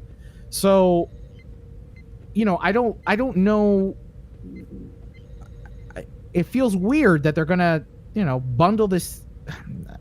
Let me say for what it is. It feels a little lazy that they're taking items that were already available to players in one form or another in a Lobby store or whatnot, and then inserting them into this lockbox, trying to bundle it out. I mean, that's kind of been the trend with some of these bundles recently. Mud's Market, a lot of that. I mean, all of that is stuff you could have, received previously. Well, but like, for instance, the costumes, you could still get them, right? I can somewhat rationalize Mud's Market as being one of those, the one way to get the items that you never got before in that one time. Like, for instance, I didn't get a chance to get the Red Angel suit, right? I didn't get Burnham's suit for over the event because I wasn't playing Stowe. So I could buy it out for 6,000, or I could wait until it goes on Mud's Market at a cheaper price, or at least a more reasonable price for myself, and then buy it that way. So I can rationalize Mud's Market in that way, but for a lockbox that is a ship being sold for $60 with some perks that you may either already have or could get with all the lobby that you may have accruing because you were opening lockboxes. Well, a lot of people don't open lockboxes, and the cost of opening enough lockboxes for enough lobby to get all those costumes on all the characters that you may want them on, to me, that is worth it because I like the costumes. So, I mean, the ship sounds good too, but the added benefit of getting it when it first comes on the market is because it'll be on sale. So the first week it'll be 25% off. So it's less. I still think it's worth it for someone like me who has about a ton of characters. It's a way to monetize previously created content, right? I mean, this is stuff. Yeah, is it limited time offers or stuff that was only appearing in the Second Chance store. I mean, it's a way to generate cash off that. It's a C-store ship is usually what, $30 for 6 things.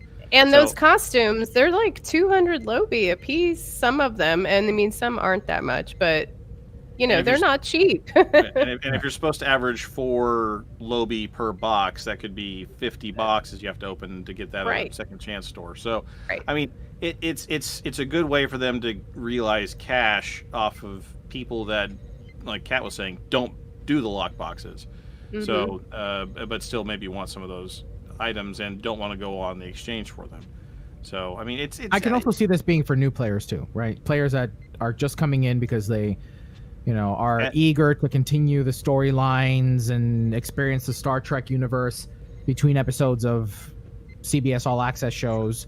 And didn't have not had the opportunity of earning things like the Mirror Invasion event rewards from 2018 and 2017. So I could see that. Mm-hmm. I just, as a long time player, somebody who's been playing the game for 10 years, I don't know. I just sometimes feel as if though, when is there going to be something for me? This is the trend though, and this is not just Star Trek Online, but it's every game that has a long history. Is the people that have been around the longest are they still value you, but you're not somebody who is smitten anymore. You're not smitten anymore. Right. The people that are coming to the game are smitten. And they're going to pull out their wallets because they need this thing. Oh, and why didn't I play in 2017 when my friend told me I should have jumped on then? Those people will pay, and that's what these things are taking advantage of. I think it's people who have been for a long time. They feel a little slighted. They feel, oh, well, what's for me? You've already got everything, man. You've got everything. And if you want more, the drill. You're either paying Zen. You're hoarding dilithium, or you're buying keys to get your lobby. I mean, you know the drill, and you'll do it because you've been around a long time. Well, also, the guys in the Armada brought up... Yeah, can you hear me? Yeah. No, okay. Well, the guys in the Armada did bring up a really good point, is that this is the first legendary ship that you could get individually. It wasn't in the pack. So this is a pretty iconic ship. So I think, again, for the benefits of getting a legendary ship, you didn't have to buy the, giant pack. This is, I think it's a nice bundle. Was this in the first legendary pack? Nope. It wasn't, right? Nope. Okay, so this, all right. So this is okay. All right, so this is they're answering the player's call, right? They're saying, that it was bullshit to put all those legendary ships in a bundle and have us spend $200 on it. Why not sell it individually? And here's that opportunity. So the players complained, and this was their answer. And you know what? Yeah, for new time players and even existing players who may not have a legendary ship like this, here's your opportunity. Yeah, but it's the bad guy ship. It's not one of the cool ships. Okay, Kat says that's a good thing. That's right. I forgot. Okay, you're right. Kat's really pleased about. All right. Yeah. But Tony, you they're say it like it's a bad warship. thing. Come on, jeez, everyone wants ISS for all their ships. Me, don't you? I do. That's why you get those Now, just a few outfits. things. The Sorry. pleather pants. The pleather pant. We talked about Okay, that look. earlier. Those outfits, you I was get gonna the say also. you get the dagger armband. You get the you get all the cool stuff. The shorts. You can wear shorts on all your characters. It is awesome. All right. I'm Now, done. just to outline a few things, the legendary Dreadnought cruiser is not already upgraded to Tier 6X, so be aware of that. You're not purchasing this with already the ship upgraded, and that's about it. We can move on to the next. I don't know who read That that. was me the last time. Okay, so Kat, do you Oh. mind doing the? Yeah. No, Am I caught up? no more Can you power hear to me? give. I think there still is a bit of a lag of some kind. I think, but, yeah. Oh, What'll okay. be really fascinating to me is to see how Riverside handles this, because it's technically still recording on Cat's end. Okay. Well, I can turn my camera off if that will help. Does that help at all? I think so. Yeah, try turning off your camera and see what Try happens. interrupting me when I talk. Blah blah blah. I'm talking. I mean, I'm talking. talking Okay. live all right, now. All right. Okay. All right. Well, captains, you may have noticed. We'll never What? know. Fingers Dang crossed. it! Seems like it's working. All right, I think we're syncing up. I think we're syncing up now. Captains, you may have noticed that your advanced phaser or disruptor arrays just don't have the destructive pep they once did, or your Ryzian kit frame isn't stacking powers like it's supposed to, and the 30-day warranty already expired. You could try turning them off and turning them back on again. Have you tried that? Or wait for Cryptic. That was awesome. Or wait for Cryptic to make it all better. On October 17th, On October 17th, Jeremy Bordicus Cryptic Randall clarified on Twitter that non-specific issues with the advanced beam arrays and the kit frame power stacking were not intentional nerfs. They will be fixed on an equally non-specific timeline. Soon TM. Soon TM. Thanks for the update, though, because I love that Ryzian kit frame.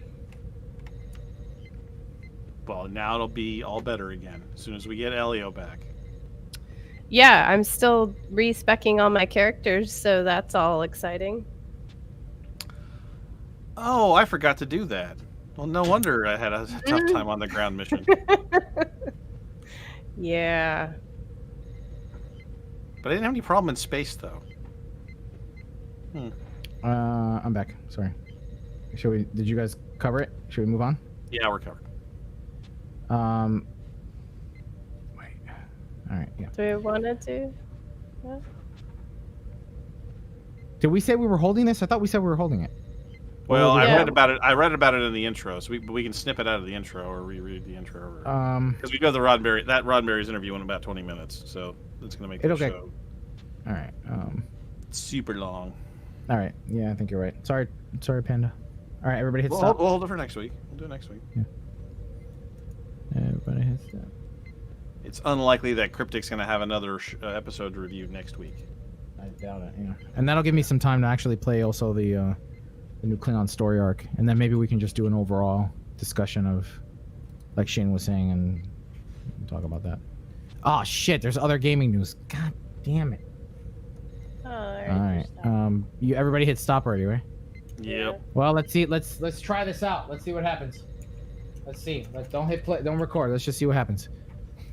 Huh? Do you mean don't export? No. I'm just gonna let Riverside record. Let's see what happens. Okay. All right. You're reckless.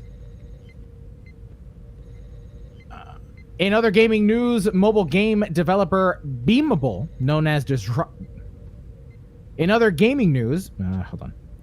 And before we wrap up Star Trek gaming news, mobile game developer Beamable, known as Disruptor Beam back when they released Star Trek Timelines, has filed for bankruptcy as of October 1st. According to a VentureBeat article quoting Beamable CEO John Radoff, the bankruptcy will not mean the end of Beamable or its employees. That just seems morbid. It's not the end of the employees. I'll be back. At the end of Beamable or layoffs, or I don't know. Yeah, let's just keep it. According to a VentureBeat article quoting Beamable CEO John Radoff, the bankruptcy will not mean the end of Beamable or its employees. Radoff says, quote, "The reality of Disruptor Beam was that we built some great games, but we weren't really able to turn that into a sustainable business. But we did create this very valuable technology platform along the way. We will clean up the balance sheet and then compete like any other startup," end quote.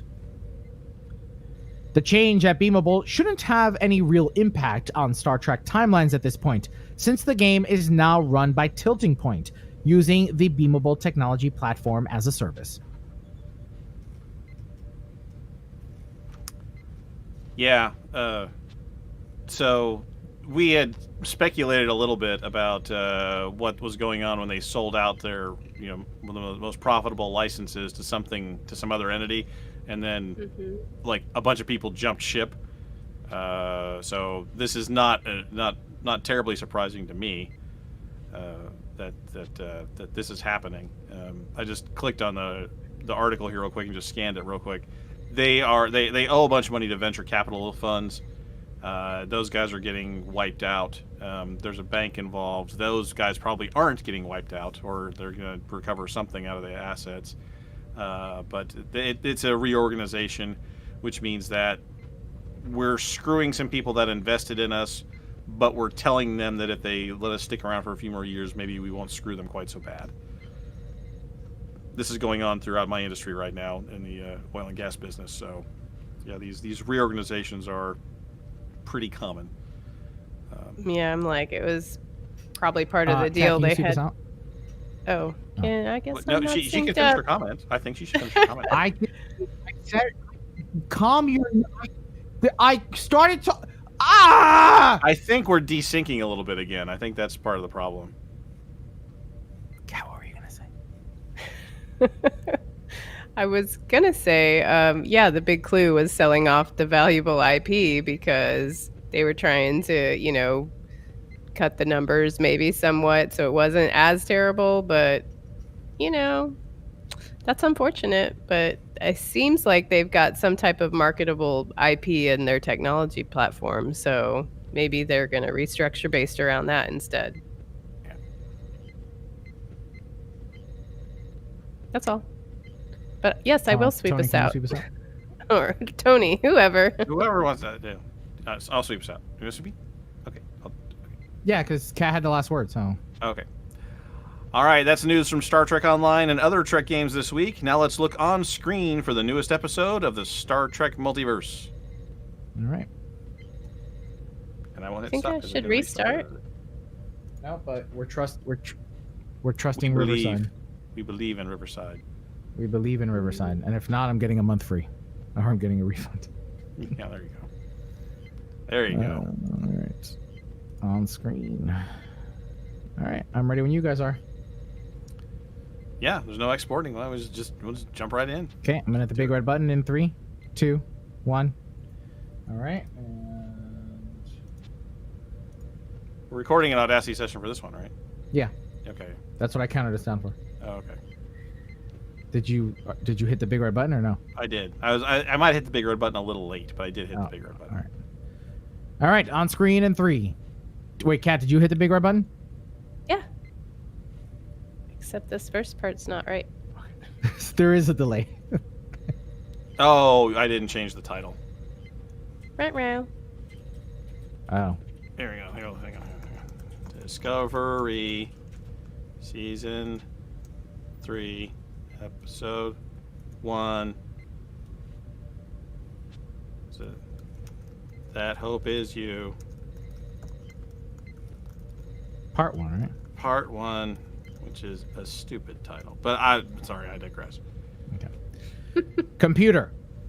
Set Star Trek Discovery Season 3, Episode 1. That Hope Is You. Part 1. On screen.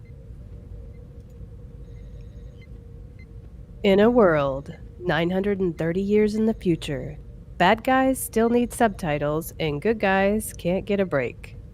The third season of Discovery begins as a subspace anomaly spits out a time-traveling Starfleet officer that crashes into a smuggler with an urgent appointment.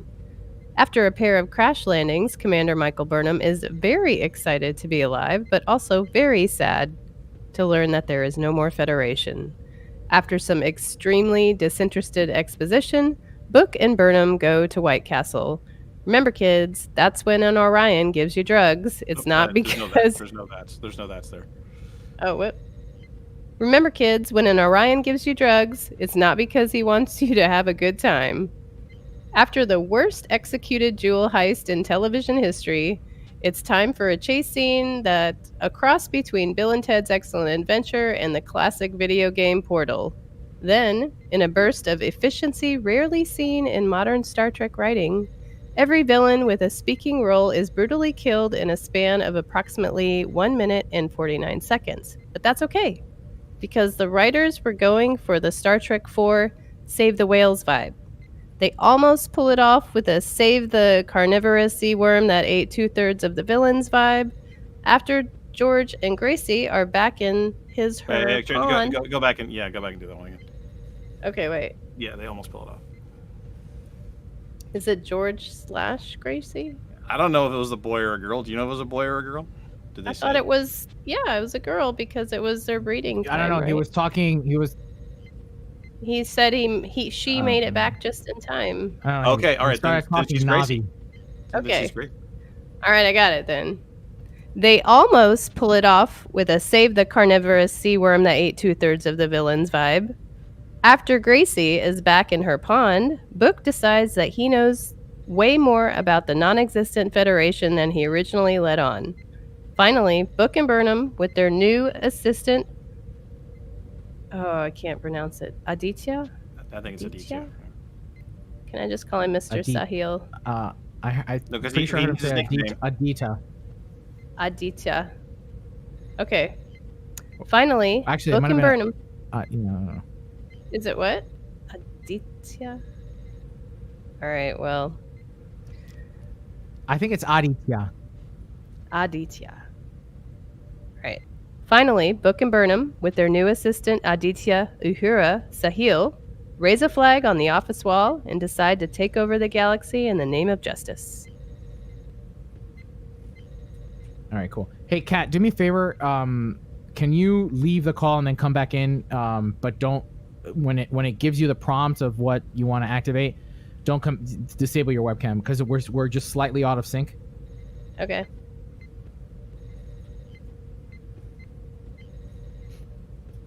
It's telling me to keep the tab open because of recording now. Oh. It has to upload the recording first. It'll eventually say recording is uploaded. It stopped and did that for me. Are you clicking on the end or hang up? Yeah, click on that hang up button when you're ready. Or when it's ready. She might already be gone. She might already be gone. I don't like that. I don't like, because if she's not a video window, then we don't know if she's on or not. I wonder if I can't see that. I don't see who's on. Yeah, unless they're a window, right? You don't see it because she's been talking to us a bunch, but there's no indication that she's on the call. Is there a way to display a call list? There's the chat window. Yeah, there's a chat window. That's a good point. I'm gonna.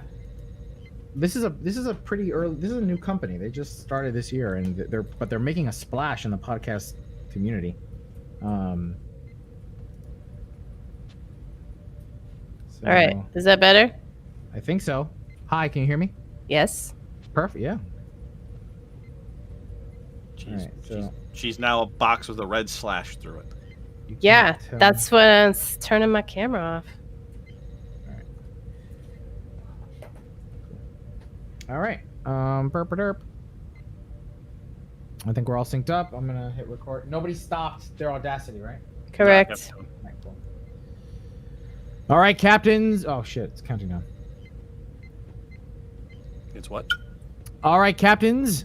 Before we get started, let's no, we're not talking about. Oh yeah, there we are talking about it. Well, captains, before we talk about our review, let's get through some statistics. First up, this episode was written by First up, this episode was written by a team of people, including Anthony Marinville, Chris Silvestri, Brandon Schultz, just to name a few. But it was directed by Olatunde Onsunsami, who was there the night that I went to After Treks that first season. Remember, guys? Remember when I was on After Treks? That was cool. And Sue, too. Sue from Women at Work was on After Treks, too. That was cool. Yeah. This episode premiered on October 15th, 2020. So let's jump right in. Kat, why don't you talk to us a little bit about what your takeaways were from this episode? All right. Well, I really enjoyed the episode. But I like the journey that Michael Burnham is on. So, I thought they did a really good job, and the future looks pretty interesting. Except no Federation, so sad. But Right. Mr. Sahil, Oh, so no. happy, so Oh, no, happy. it's there. It's in tatters. Yes. Right. Well, Now, so let's talk about that favorite scene with Sahil. What was it about it that really kind of spoke to you? I mean, he got up every day and did his job waiting for the thing. I mean, come on, he has faith, and I'm not going to say it. Do it. No, I'm not doing it.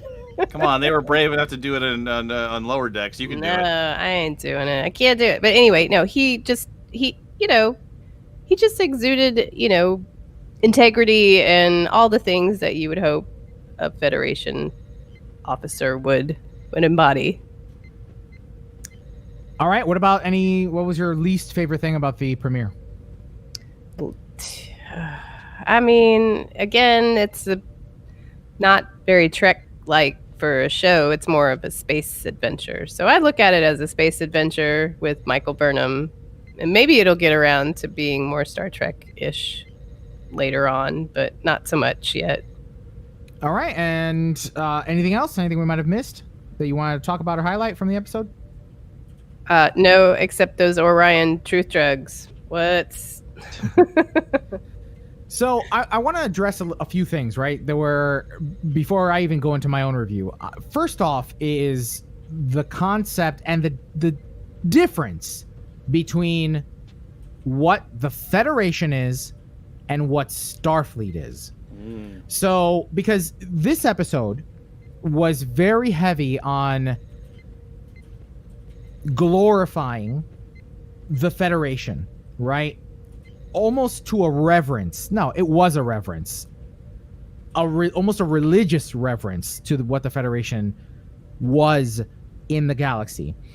And after the episode, I kept seeing on social media, and even Will Wheaton made this mistake on the Ready Room after show, where he said Starfleet instead of the Federation. And if I'm not mistaken, there's a difference between the Federation and Starfleet. Is there not?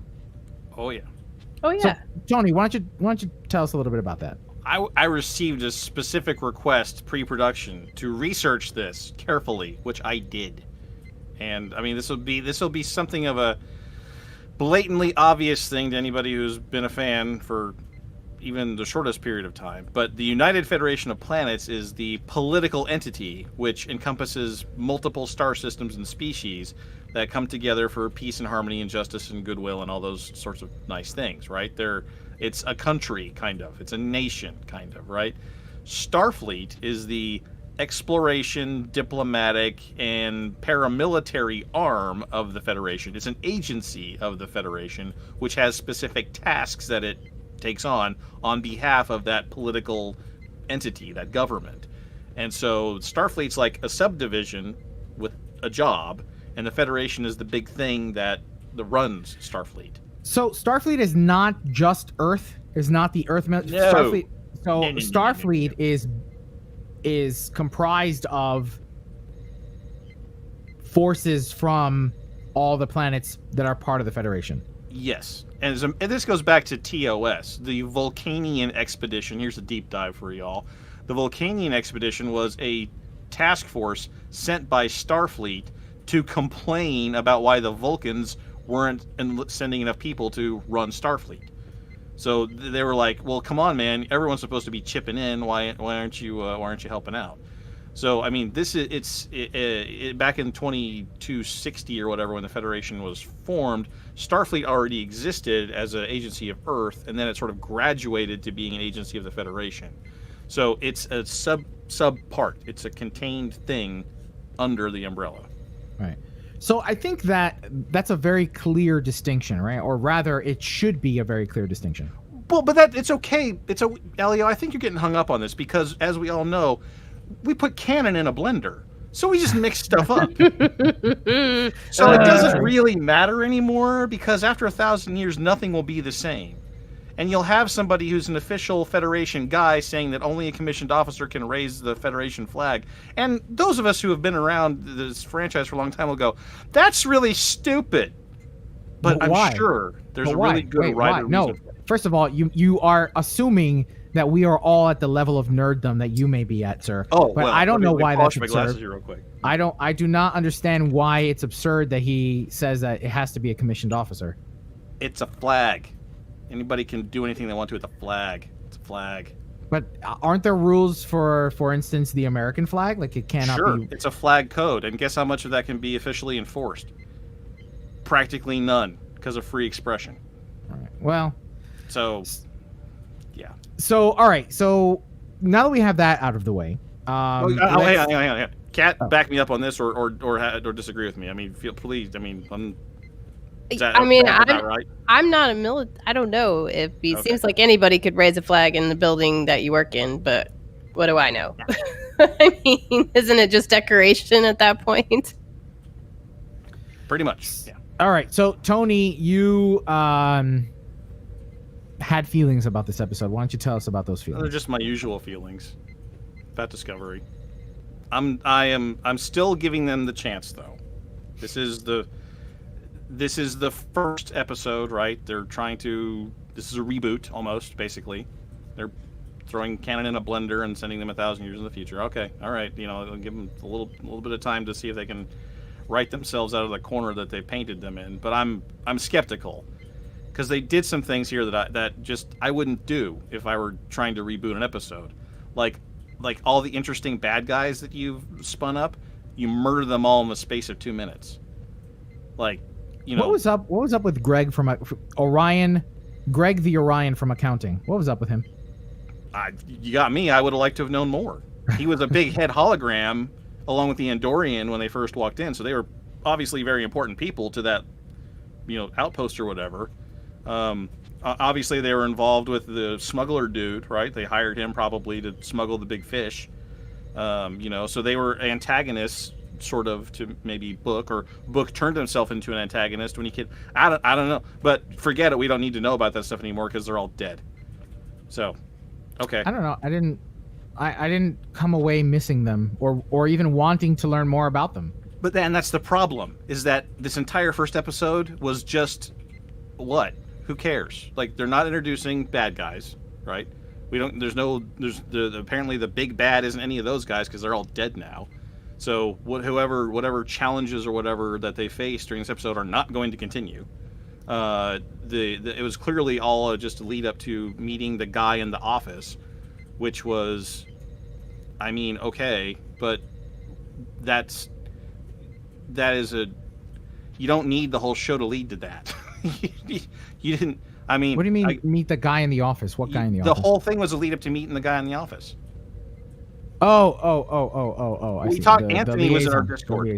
New Tony, classic Tony. What is he now? Legacy? Am I Legacy Tony? We haven't figured all this out. Anthony was in our Discord and said, "You can go on the show tonight and say he only liked the last 7 minutes of the show." And that was the only part of the show that matters, right? It's the only part of the show that matters. The rest of it was just filler. I don't know what it was. It was like a blender. It's the blender. There you go. The first 40 minutes was just the blender. It's so interesting to me how we have so different tastes. But you know what? That's what makes this show great. This podcast great, is that we can differ on our opinions. And I actually really enjoyed this episode. I can understand that a lot of it was filler. It felt like there was no clear end or there was no clear destination point, right? But I think that was the point. I think that the point of this was because remember, the end of season 2 of Discovery happened just minutes before, right? So this is technically just 5 minutes later after the big war and battle with Control and whatnot. So I understand where it slowed down quite a bit. It slowed down quite a bit this episode. However, what I pulled away from it was remarkable performances that I had not yet seen before in Star Trek Discovery, and particularly from Sonequa Martin Green. Sonequa Martin Green has grown tremendously since Walking Dead days, and if you really want to kind of see her growth, and you're okay with gore and blood and zombies and stuff, I encourage you to watch her during her stint on The Walking Dead, because it's not just a different character, it's a different actor. It is a different person, and that's amazing. That's amazing to me. I mean, if I were still in college, I'd write a thesis paper about it, right? If for my degree in theater. Her growth, her reaction, you could see it specifically in how she reacts to things. It is so much more nuanced and expressive than years past, and I really don't think it has anything to do with her being raised by Vulcans in the past 2 seasons. Can I stop you? Nuanced, I do not agree with. Expressive, I agree with. There was very little subtlety. There was not a lot of subtlety there. When she's happy and she knows it, she screams really loud. When she's sad and she knows it, she's got humongous puppy dog eyes. Like she's gonna lose it. I mean, there's no nuance. There's lots of expression. I'll agree with you on that one. It's not as stark as in season 2 or season 1 of Discovery, where I feel like her acting was either A or B. Are we A? Are we happy? Or B? Are we sad? Are we A? Are we anxious? Or B? Are we fight? Like it just and again, I don't think it was I think it talks about her craft and her development as an actor more than the fact that she was behaving Vulcan. And that's great. I think that, I mean, personally, as an actor, I would love to hear that kind of feedback. You've developed your craft, and they may have cut her loose. Yeah, maybe. That may be the difference. I still see it very digital. She was still very digital. Either she was on or she was off. I thought she was fantastic. And didn't she say in an interview, too, that she said she approached this season differently, that she was just not from a position of fear anymore? That might be so. And if that's the case, then you can definitely see it. Yeah. And I hope that they told her, forget the Vulcan thing. I mean, I hope that they did, because I think that probably held her back quite a bit. Right. So it was very stilted and weird. Yeah, So yay that she's not feeling hemmed in anymore, but she still feels very digital to me. Either she's all the way on or she's all the way off. And the writing is terrible. Did I mention that? You can only do so much with the words you get. That may be that. Did I mention that? I think I mentioned the other and actually, Book David Ajala is another very nuanced actor, and if I was able to catch his interview with Will Wheaton on the Ready Room, and I mean, he comes from Royal Shakespearean Theater, right? He's part of that troupe, and he knew when to give it the oomph and when to tone it back. Solid performance. He was great. And Green may get better we may see her get better through the season, because a lot of times having somebody to work off of like that you see that with people who do stuff with like Stewart, right? Like everyone goes, I go in there and I just have to do it right. I just, it's like I have to. But you work off the other person, you react to them. And if you have somebody with like a Jala, who I would say is a good opposite of Green, because he does have the he has a slider, right? He's got the rheostat. He can slide it up a little bit before he can slide it back down a little bit, and she's a little more digital. So maybe we'll see some more of the slider later on. I mean, I gotta say, I was impressed from the cinematography of this episode. You know, they shot in Greenland, but the opening of the episode, that space battle, I thought was better than the control battle that ended season 2. I thought that this one was way more engaging, more visually appealing. Did you go back and try to see what ships they were flying through, or see if you could recognize anything in the... I did, but I couldn't recognize anything. Yeah, I couldn't recognize anything either. Well, they put Cannon in a blender, so... And they put those ships in a blender, too. They put those ships in a blender. There you go. And, you know, speaking about that cinematography and that artistry, I mean, at the very end, in that final scene, right, the everything visually dips to black, but we still have the cellos or bass playing the final few chords. I thought that was also a nice touch, especially for that scene. You know, honestly, the only thing that really made me think twice about the direction that they're taking is, I don't know that the Federation should be revered like the Knights Templar or the Jedi. And that's the sense that that was presented, right? That the Federation are this old guard that should be revered and lifted. And it's not that I have a problem with religion in Trek, right? We had all of that in Deep Space Nine. That's not the problem. It's like, man, were they driving that? They were driving that Federation as a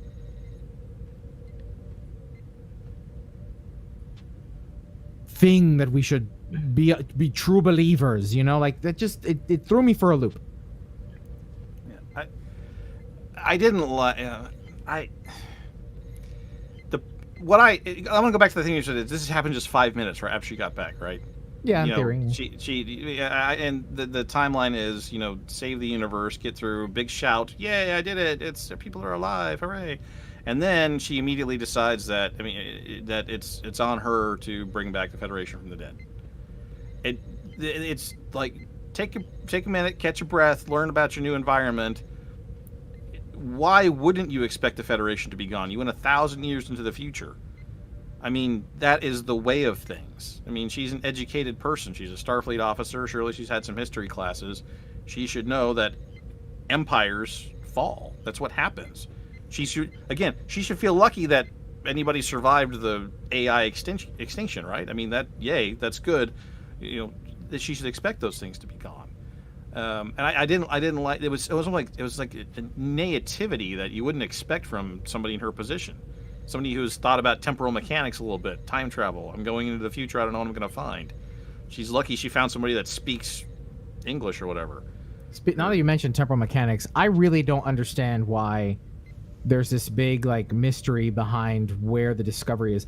I mean, I understood it in the JJ black hole red matter thing, right? The red matter wormhole was like a force of nature, right? They weren't really controlling it. They just and Nero goes first, or Spock goes first, Nero goes in second. They pop out, 15 years apart. I can see it there, but in that last scene, he's like, haha, well, they make a joke about the laws of temporal mechanics, that the Discovery could show up, a day later or 1,000 years later, which I didn't understand, because the whole point of getting Discovery into the future was to follow Burnham. They had equipment. They had time travel equipment and set coordinates. So not that anybody's ever going to be able to explain to me temporal mechanics, because it's all made up. It's all made up. Yeah. But I just feel like they were trying to say, look, we did it in JJ. You guys are familiar with that. It could happen whenever. The whole time travel thing in Enterprise was a mistake. The time travel thing in Discovery is a mistake. Just in the season 2 is a mistake. They just you have to be so careful to do it, and it has to be so tightly wound, and it's hard to pull off, and they just didn't. And they just needed to get him into the future. That's all there is to it. The less said about it, the better. That's really all there is. The less said about it, the better. You're here now. Deal with the world as you find it here. And these guys, and here we're going to compound it even worse. They're compounding the error because in this setting there was the temporal Cold War. They're compounding the mistake made by Enterprise by having the temporal Cold War and referring to it. These things all got outlawed when the temporal wars were over. Okay, so I mean, it's like they're doubling down on a series of bad. They threw the cannon in the blender, but then they are picking out the chunks and eating them raw. It's guys. Get into the future, and then just go from there, and just run with it. So much as the Gorn. Okay, she has no idea who the Gorn are. You know why? Because Captain Kirk didn't know who the Gorn were when they beat each other up on that desert planet with the sulfur and the fake and the. Not true. Remember, Lorca had the Gorn skeleton in his closet. Lorca knew who the Gorn was. They knew he had a dead skeleton. He didn't know. They didn't know what it was. He just had an interesting skeleton. Was there a plaque on screen that said Gorn? And if there was, why didn't Captain Kirk know about him? So, I mean, it's just these little stupid things, which is why I said the lower decks people need to have like this final script approval for everything in Star Trek from now on. Ooh, you know what? I agree. And you know what I was thinking is that this is the first, because I enjoyed this episode, and I think this is the first time that Akiva Goldsman's name, Goldsman. You know, it's funny you say that because if I'm paying attention, this is the first time Akiva Goldsman is not a part of this production. And I'm starting to think I like Star Trek better when he's not involved. Whereas maybe you like it better when he is involved. Is he on Lower Decks? No, actually, he's not. Yeah. Well, I think he's big on Strange New Worlds, so you may be screwed. I know. All right, Ken, why don't you sweep us out, please? That wraps up this week's On Screen for Star Trek Discovery. We look forward to next week as we start. Oh, damn it. As we watch the next episode? No. Just say that wraps up this week's episode of Now Let's Open Hailing Frequencies and See What's Upcoming. Okay. That wraps up this week's On Screen for Star Trek Discovery. Now let's open hailing frequencies and see what's incoming. All right, stop.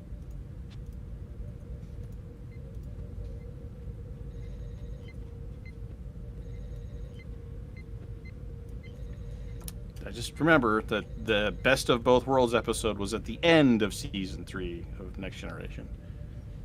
So they still have time. All right. Let's plow through feedback and closing and do it all in one segment, shall we? Sure. I'm still exporting, so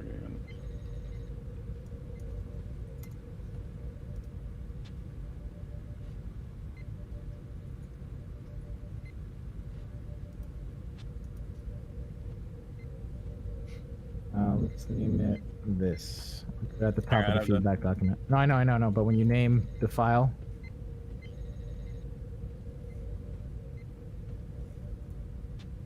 oh, I guess it should be 6. My bad.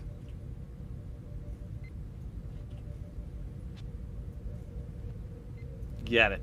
Sounds good. All right. Ready? Ready. Almost. She's almost ready. Almost. You know what I think might be the problem with Kat is you have the Logitech app for your Logitech webcam. Like that's why I see that Logitech icon, right? You have the Logitech feature thing. Oh, I don't know. It's not. I didn't activate it. Oh, okay. We'll figure it out. Okay. All right. Ta-da! I'm gonna hit the big red button in 3, 2, 1. All right. Feedback and closing in one segment. Well, Captains, that wraps up shit. Well, Captains, hailing frequencies are now open, and we're ready to receive all of your incoming messages. Last week, our first community question was, do you believe the Star Trek franchise is diverse enough to avoid franchise fatigue? From Twitter, Bertolf writes, "How dare you presume I could ever be fatigued by or with Star Trek? Senor, no! Star Trek is life, the universe, everything. But if it isn't already varied enough for you, I'm absolutely positive it soon will be." And again from Twitter, friend of the show and graphical wizard Jason Smith replied, "Franchise fatigue. I watch CTV Sci-Fi, which has all Star Trek. I play Star Trek Online and do artwork and wallpapers for a Star Trek themed podcast. I don't think there is any franchise fatigue." From Instagram, For Cabezas Lucha responded, "No, I don't think there will be franchise fatigue, as each show has a different feel and will appeal to different people, of course, with overlap. Seems like there just may be a little something for everyone. Finally." Our second community question was, what Lower Decks content do you want to see in Star Trek Online? Hayden Jones writes in on Twitter,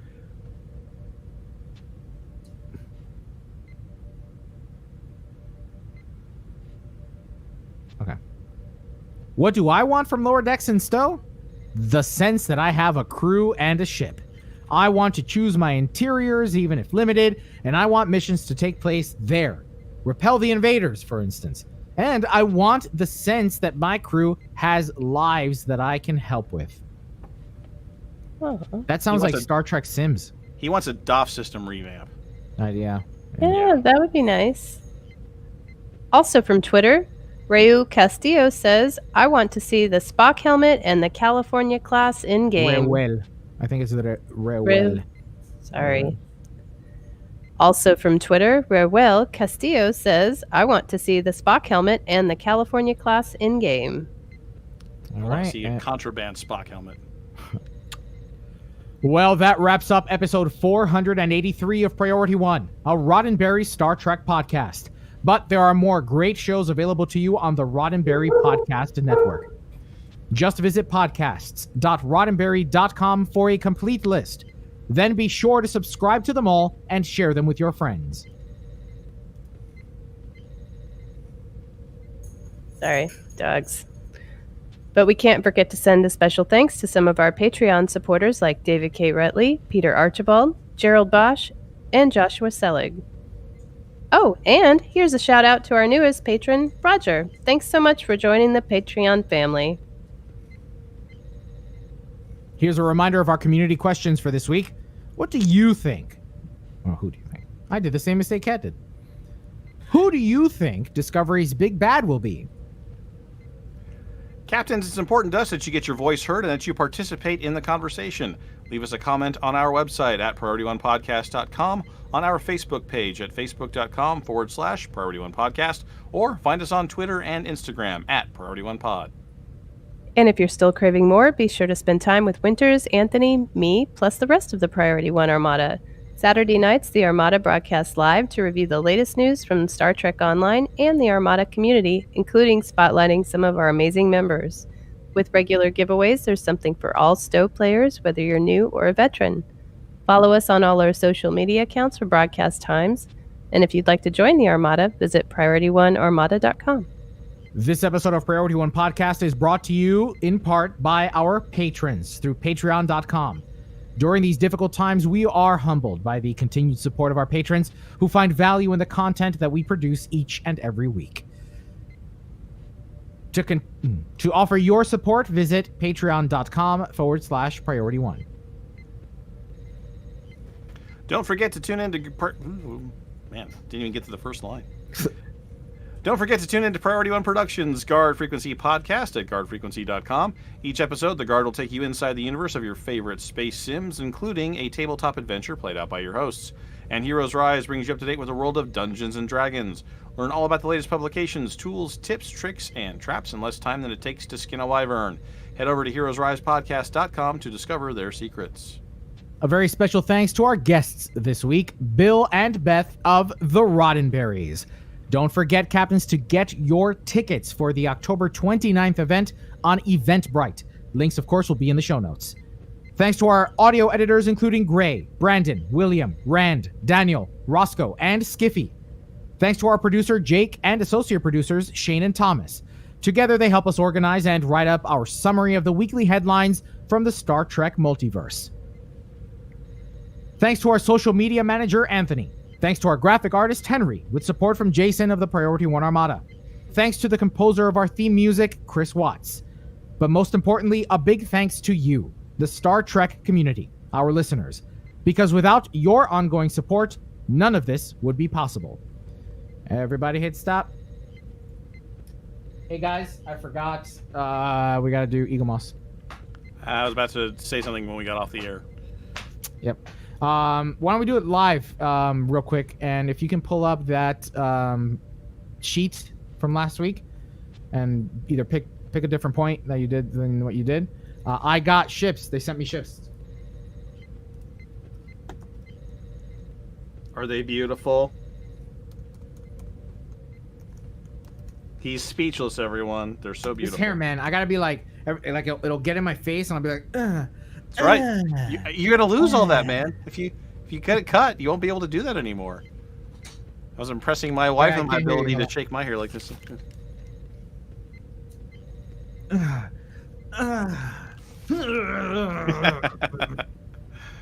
This is what it is. This is yeah. You look like an anime character. You know what? I think I'll get a haircut tomorrow, but I think what I'll do is just have her tame it a little bit. Maybe that's what I'll do. That's right. There you go. Get it under control. Another tame it. You're the master. Right, so we're gonna do an unboxing. Do you guys have that email I sent you last week up? Not handy, no.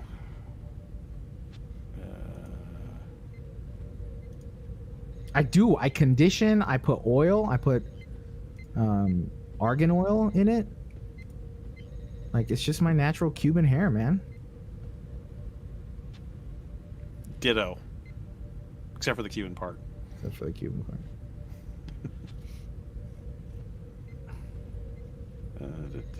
Here we go. Okay, found it. Is Cat still with us? Her big square picture with the slash through it is. Cat? Don't leave us, Cat! Maybe she had to step away for dog reasons. Oh no, sorry, I was talking, but my mic was muted. Okay, hold please. Are we recording this in Audacity? Yeah, let's record in Audacity just in case. Okay. And we'll name this 3A, I guess. 3A, and then... Oh wait, hold on. I need to do the other thing. What? Other thing?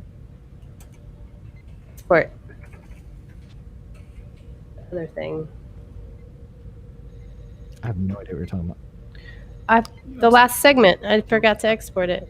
Oh.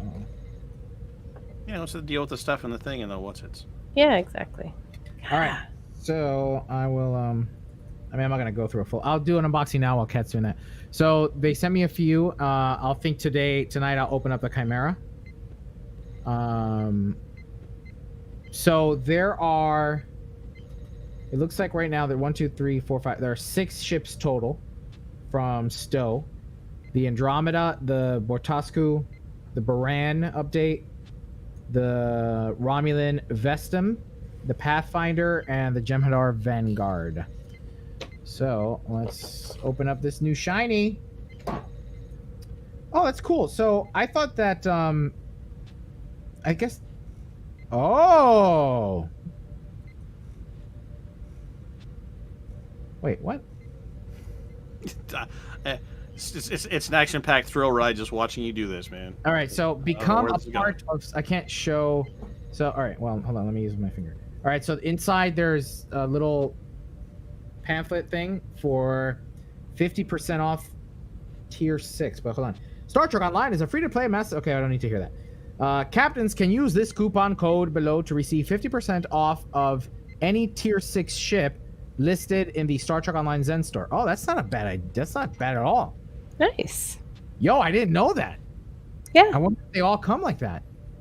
it's I should- awesome. You know what? Let's record that just in case, and I'll double check with my contact at Eagle Moss. I didn't know that it came with a 50%. All right. That was Also, not in the copy.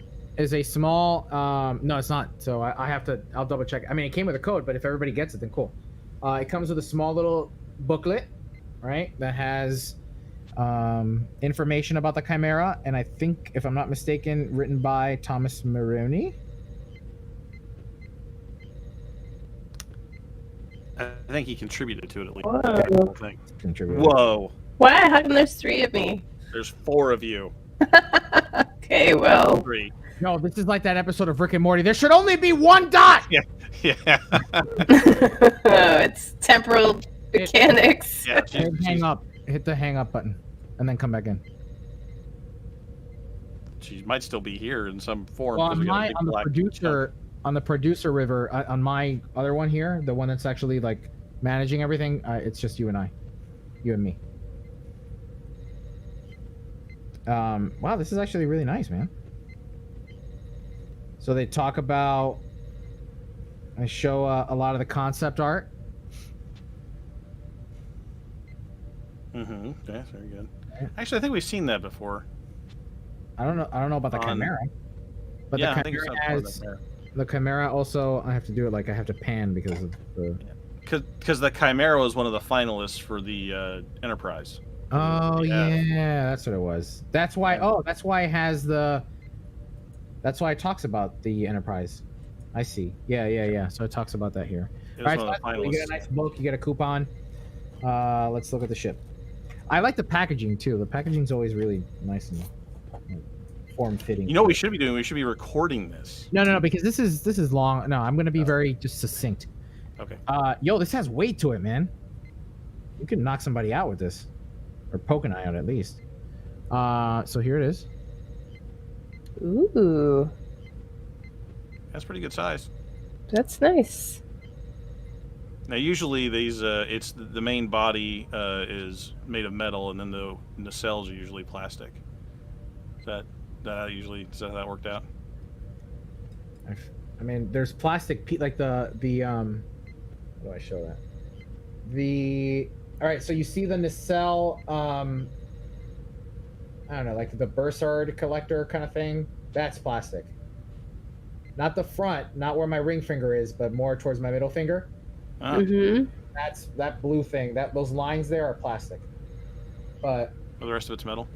yeah, the rest of it's metal. Nice. Very cool. Yeah, man, this is sturdy.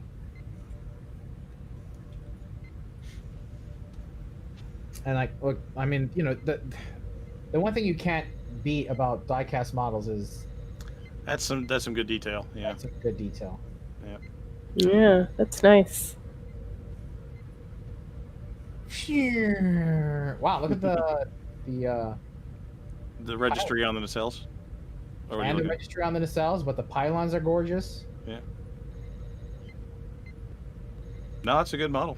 Yeah, that's a really good model. All right. So remember, captains. Actually, if you visit, oh, shit. Alright, cool. So, boom, that should take you to the right site, and use priority 10. All right, so I'm gonna record here, and let's record and hit the big red button in 3 for everybody in Audacity. 3, 2, 1. Okay, this is Eagle Moss. 3, 2. Captains, before we move on to Star Trek gaming. Captains, before we move on to... I can't do that. Captains, before we move on to Star Trek gaming news, we need to take a moment to thank our sponsor, Hero Collector and Eagle Moss. Captains, if you are a Star Trek collector, then there is no reason why you should not be adding Eagle Moss to your collection. They just sent us a few sample models to talk about, and right now on air I opened up the Chimera, and I have to say it is absolutely gorgeous. The detail, the colors, the text for it, you know, where it says NCC, 97400. You know, it reads the Chimera, is legible and clear. Also, incredibly sturdy. This does not feel cheap. It does not feel like it's going to fall apart in any way, shape, or form. Absolutely stunning, especially for its scale. Just absolutely gorgeous.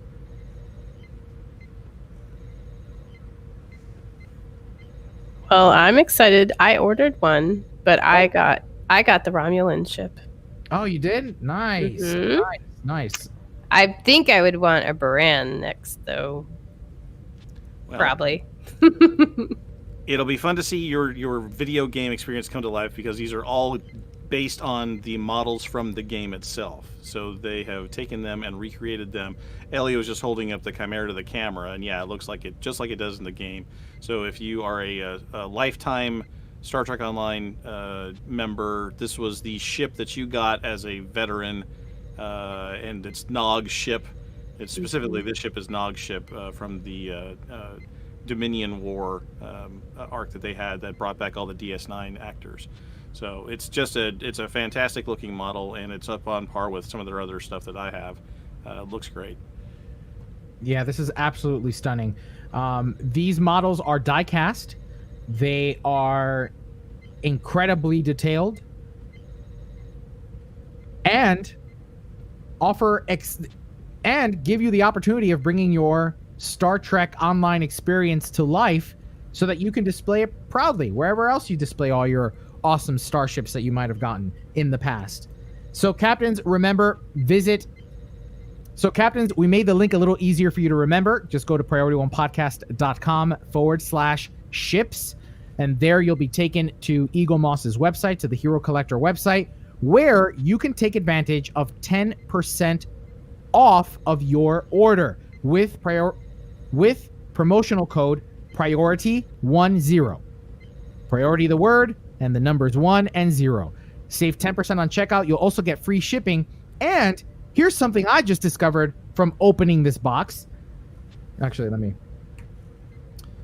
So save 10% with promo code PRIORITY10, priority 1 and 0. You'll get 10% off, and you'll also enjoy free shipping on your next order. Now, here's something interesting that I just discovered during the unboxing, is that these ships, at least the Chimera, comes with a coupon code that'll save you 50% off your next Tier 6 ship purchase in Star Trek Online from the Zen Store. So, you're getting 10% off of your order from Eagle Moss. You're getting free shipping, and you're getting a coupon code within the box for a 50% discount on your next Tier 6 ship from the Zen Store in Star Trek Online. That's an incredible bundle. That's just awesome. That's amazing. And this is part of an exclusive arrangement that Star Trek Online has with Eagle Moss. You're not going to find these ships, which not only includes the Chimera, but also the Baran, like Kat was saying, the Romulan ship, the Vastum class, the Portascu, the Pathfinder, and the Jemadar carrier. So you're not going to find these anyplace else. So take advantage of this offer. It's a pretty good one. And captains, we thank Eagle Moss for their support of this episode. Okay, everybody hit stop. Cool. All right, guys, that's it for this episode of Priority One Podcast. Thanks for bearing with us during the technical difficulties that we had trying out this new software. Totally worth it to hear about your leather pants. Totally worth it. Totally worth it to hear about the leather pants, wasn't it? It was totally worth it. We should talk about your leather pants more often. No, I've never. I could be wearing them right now. I don't know. I could be wearing. We wouldn't know. You could be wearing no pants. We wouldn't know. We'd have no idea. I could be wearing no pants. What are we calling this?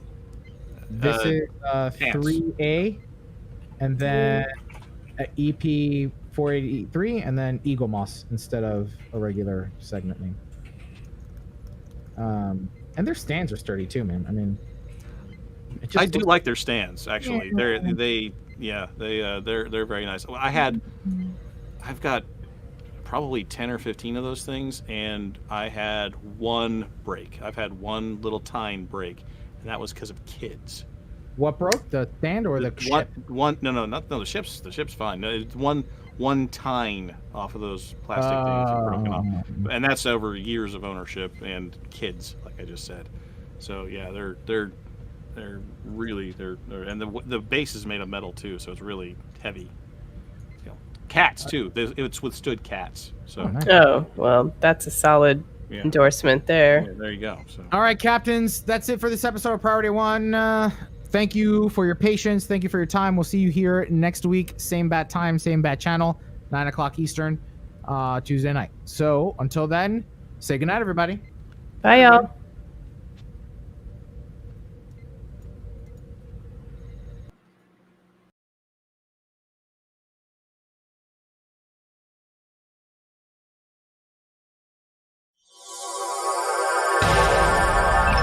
Command codes verified.